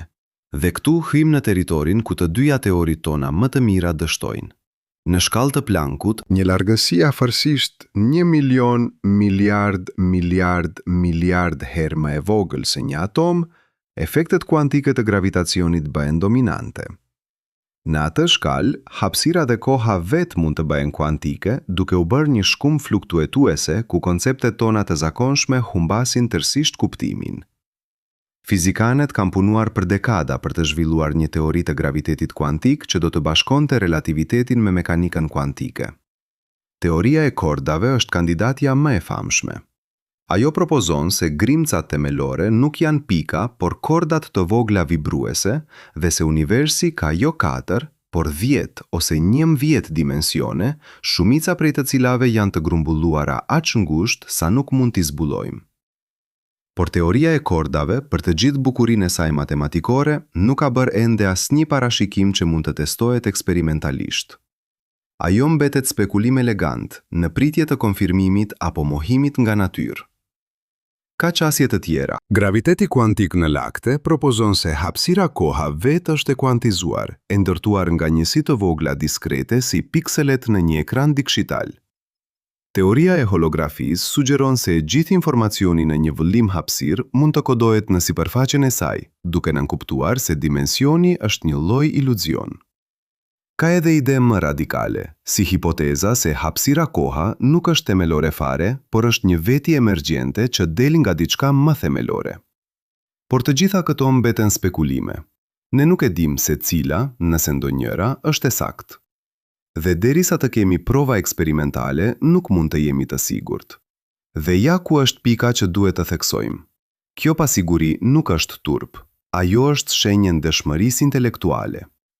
Fizika moderne ka bërë përparime të jashtëzakonshme. Ne mund të përshkruajmë universin që nga momenti pak sekonda pas Big Bangut deri në ditën e sotme. Ne mund të parashikojmë lëvizjen e yjeve dhe planetëve me saktësi të mahnitshme. Ne mund të ndërtojmë teknologji që shfrytëzon efekte kuantike dhe relativistike, por ka gjëra që ne thjesht nuk i dim. Dhe është e rëndësishme të jemi të ndershëm për këtë. Ne nuk e dim se çfarë është materia e errët, përbërësi misterios që përbën rreth 25% të masës së universit, por që nuk mund ta shohim drejt për drejt. Ne e dim se ekziston sepse mund të shohim efektet e saj gravitacionale, mënyrën se si ndikon rrotullimin e galaktikave dhe lëvizjen e tufave të galaktikave, por natyra e saj themelore mbetet mister. Ne nuk e dim se çfarë është energjia e errët, forca misterioze që përbën rreth 70% të energjisë së universit dhe që po shkakton zgjerimin e tij të përshpejtohet. Ne zbulojmë ekzistencën e saj në fund të viteve 90, kur fizikanët matën distancat deri te supernovët e largëta dhe zbuluan se universi nuk po ngadalsohet siç pritej, por po përshpejtohet. Kjo ishte një nga zbulimet më të habitshme në historinë e kozmologjisë. Por edhe kse kemi emoruar fenomenin energji e errët, ne nuk e kuptojmë se çfarë është ajo.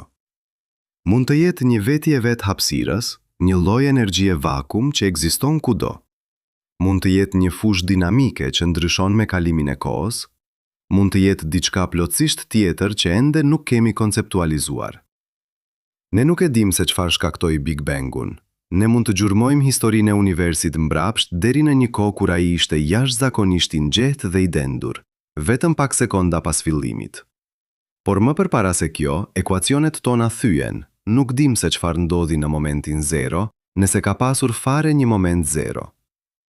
Disa teoricien propozojnë se Big Bangun nuk ishte fillimi, por një tranzicion nga një gjendje paraprake.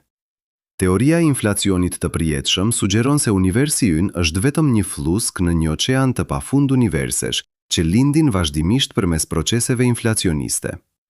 Modeli ciklik propozon se universi kalon në cikle të pafundme, zgjerimi dhe tkurje. Por të gjitha këto mbeten spekulime. Ne nuk e dim nëse ekzistojnë universi të tjera. Modeli i multiboterëve, që del nga disa interpretime të mekanikës kuantike dhe nga teoria e inflacionit, sugjeron se mund të ekzistojnë një numër i pafund universish, secili me ligje të ndryshme fizike. Por nga përkufizimi, nëse këto universi ekzistojnë, ato janë përtej aftësisë për t'i vëzhguar. Si mund të testojmë një hipotezë për diçka që nuk mund të vëzhgojmë kurrë? Ne nuk e dim nëse koha kishte një fillim apo nëse do të ketë një fund. Nëse universi vazhdon të zgjerohet përgjithmonë, nxehur nga energjia e errët, ai përfundimisht do të bëhet i ftohët dhe i errët, me yjet që shuhen njëri pas tjetrit, vrimat e zeza që avullojnë përmes rrezatimit të Hawkingut, derisa mbetet vetëm një sup i holl grimkash që shkojnë gjithmonë më larg nga njëra tjetra. Fizikanet e quajnë këtë skenarin vdekja termike e universit, por edhe ky skenar bazohet në supozime për sjelljen e energjisë së errët që mund të mos jenë të sakta. Energjia e errët mund të ndryshojë me kalimin e kohës në mënyra që ne nuk i parashikojmë. Universi mund të përfundojë në mënyra plotësisht të ndryshme, dhe këtu duhet të ndalemi dhe të njohim diçka thelbësore. Pasiguria nuk është dobësi në shkencë. Ajo është shenjë e procesit të saj të shëndetshëm. Një shkencëtar që pohom se di çdo gjë nuk është shkencëtar, është dogmatist. Shkenca përparon pikrisht sepse njeh kufijtë e saj. Çdo zbulim i ri na tregon se sa më shumë mbetet për t'u zbuluar. Çdo përgjigje ngre pyetje të reja, dhe kjo është mrekullia e kërkesës shkencore. Por le të kthehemi te pyetja që ka qenë në zemër të gjithë këtij eksplorimi. Çfarë është koha vërtet? Nëse universi blok është i saktë, atëherë koha është një dimension si hapësira, dhe e kaluara, e tashmja dhe e ardhmja ekzistojnë njëkohësisht në një strukturë katërdimensionale të palvishme. Përvojë jonë e rrjedhës është iluzion, rezultati i mënyrës se si ndërgjegja jonë naviguon përmes kësaj strukture. Por nëse koha është vërtet e krijuar moment pas momenti, nëse e ardhmja është e hapur dhe ende duke u formuar, atëherë universi blok është vetëm një parafrim, një mënyrë e përshkrimit të universit që funksionon mirë në disa kontekste, por që i mungon diçka thelbësore. Dhe e vërteta mund të jetë diçka që ne ende nuk e kemi imagjinuar. Mund të jetë se koha është emergjente, një veti që del nga procese më themelore, në mënyrë të ngjashme me mënyrën se si temperatura del nga lëvizja e molekullave.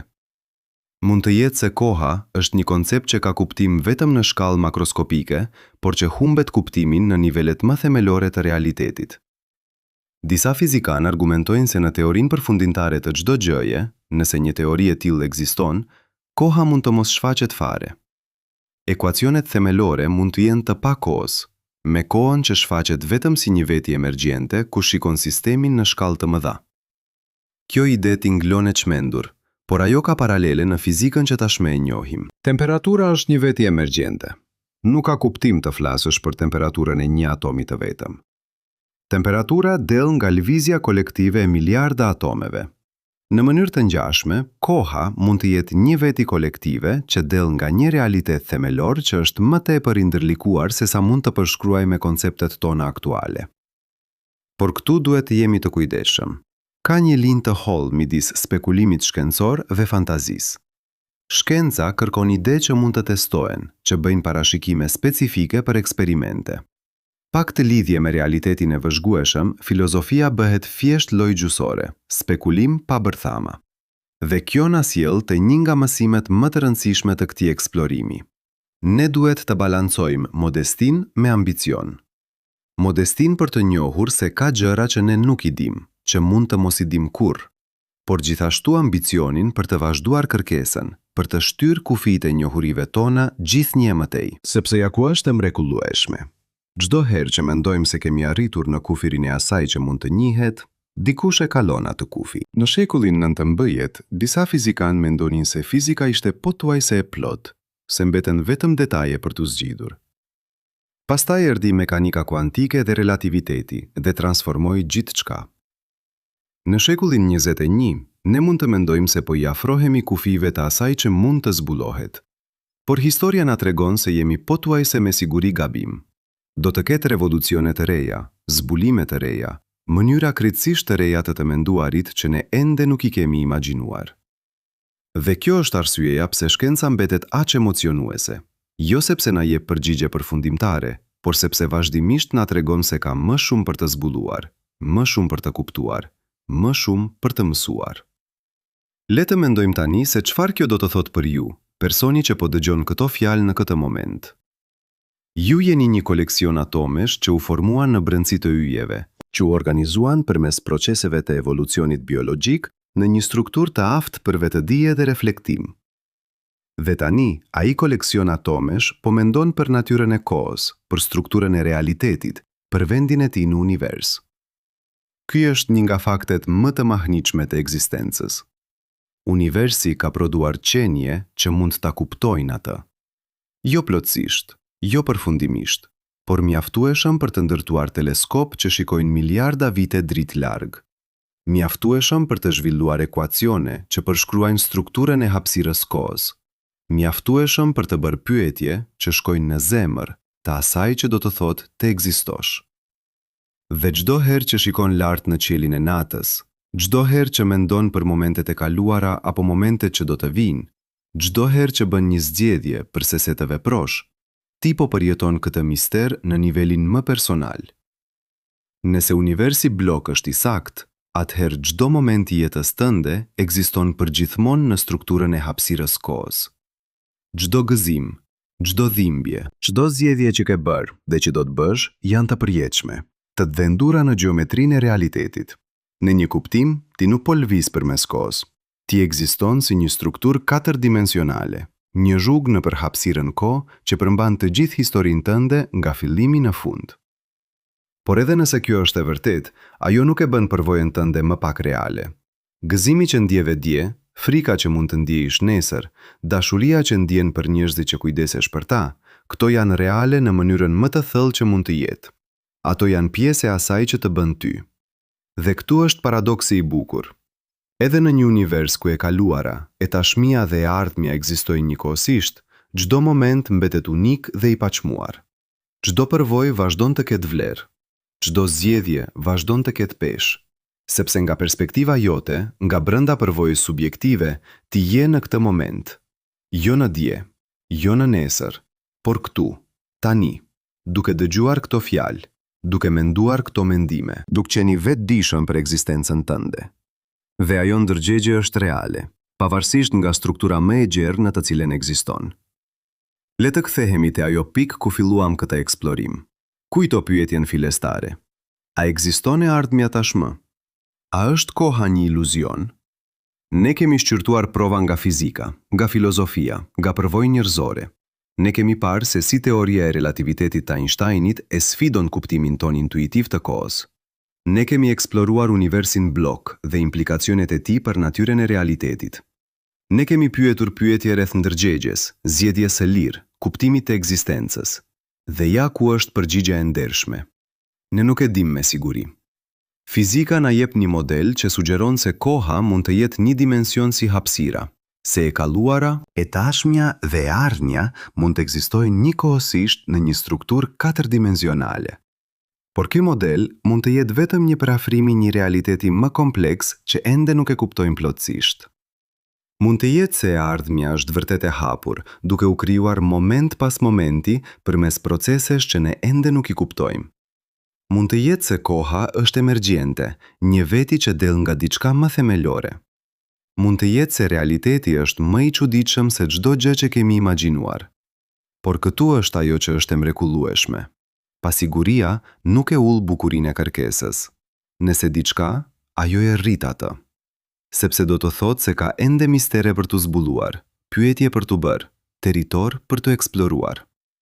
Çdo gjenerat shkencëtarësh qëndron në supet e atyre që erdhën përpara. Einstein ndërtoi mbi punën e Newtonit. Fizika kuantike ndërtoi mbi eksperimentet e 100 vjeçari. Dhe gjenerata e ardhshme do të ndërtojë mbi punën e kësaj gjeneratë. Kush e di se çfarë do të zbulojnë? Mund të jetë një teori e re që bashkon mekanikën kuantike me gravitacionin në një mënyrë që zgjedh enigmën e kohës.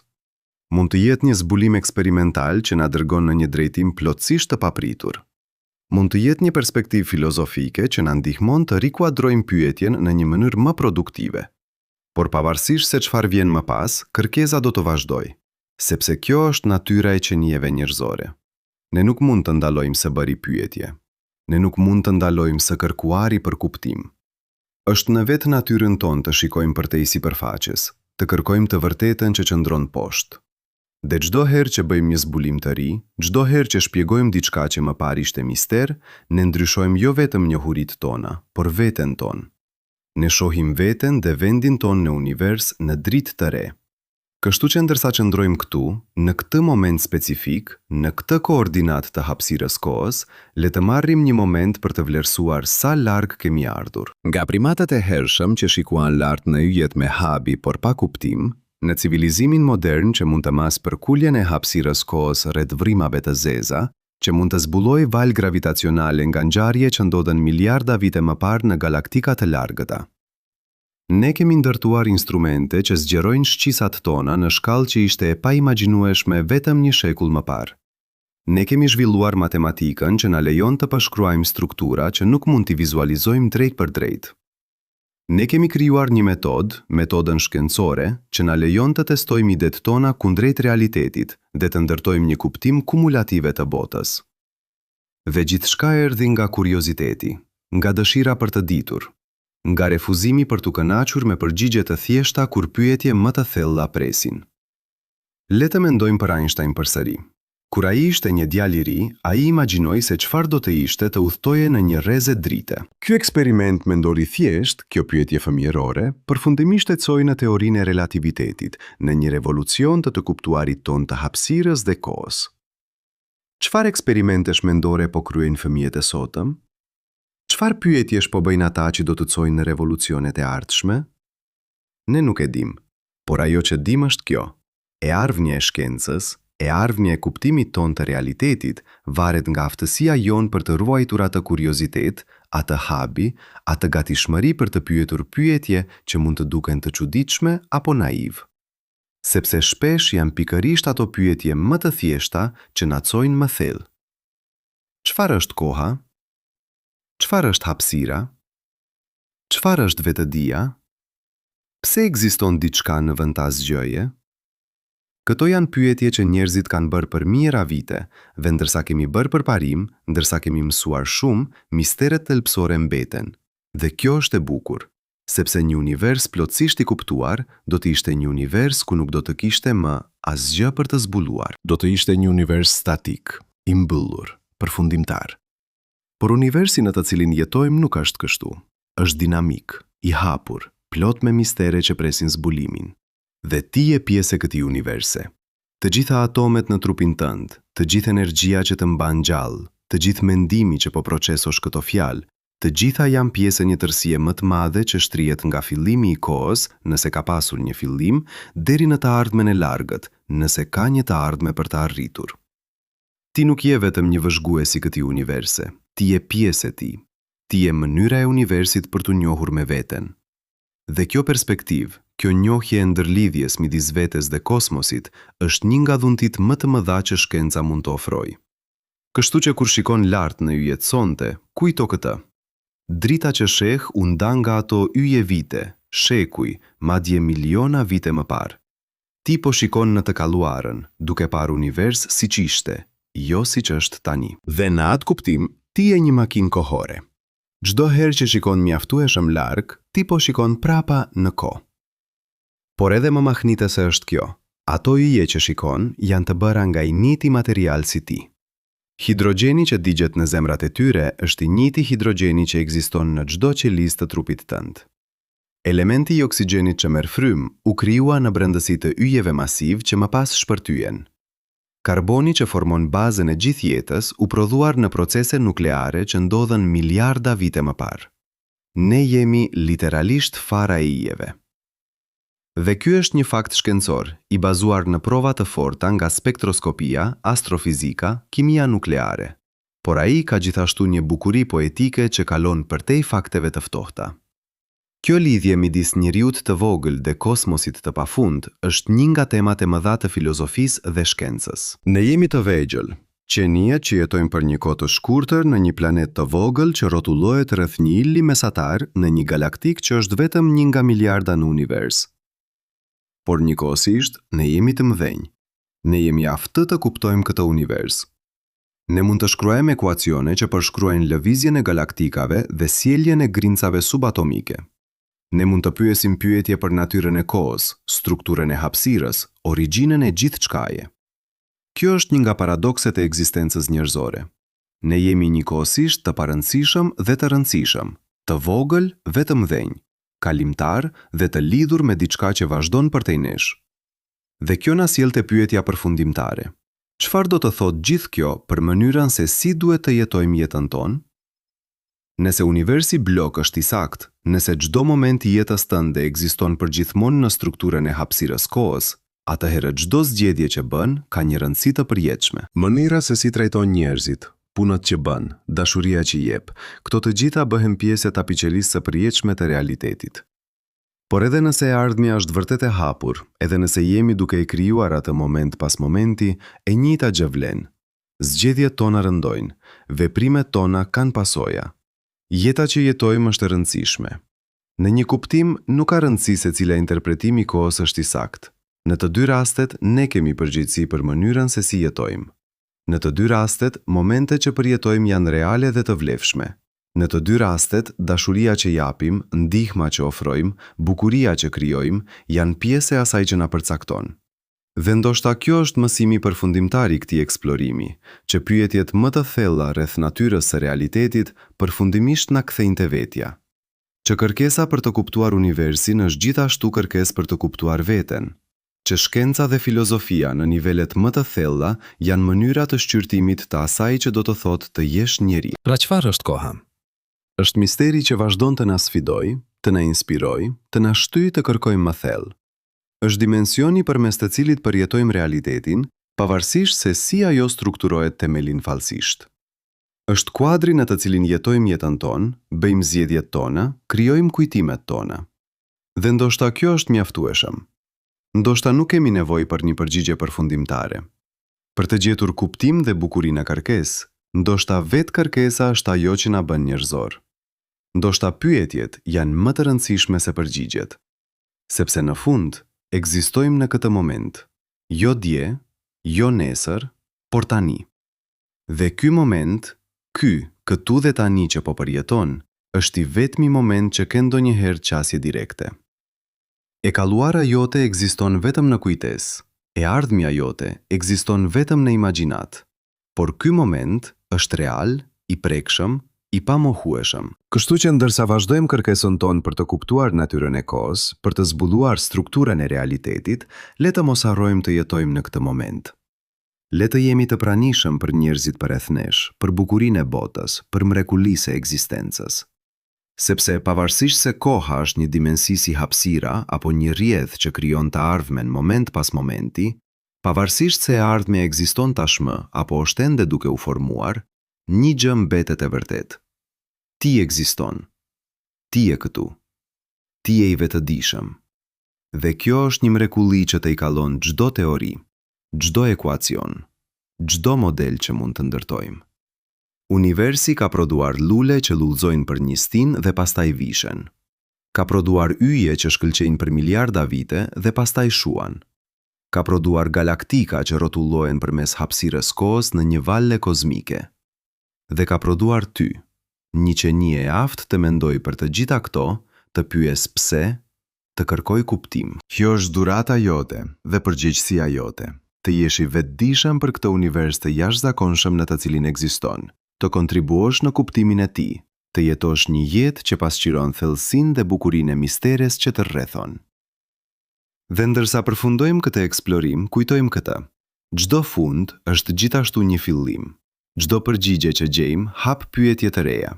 Çdo mister që zgjidhim zbulon mistere më të thella që presin zbulimin. Kështu që le të vazhdojmë të pyesim, le të vazhdojmë të kërkojmë, le të vazhdojmë të mrekulluarit.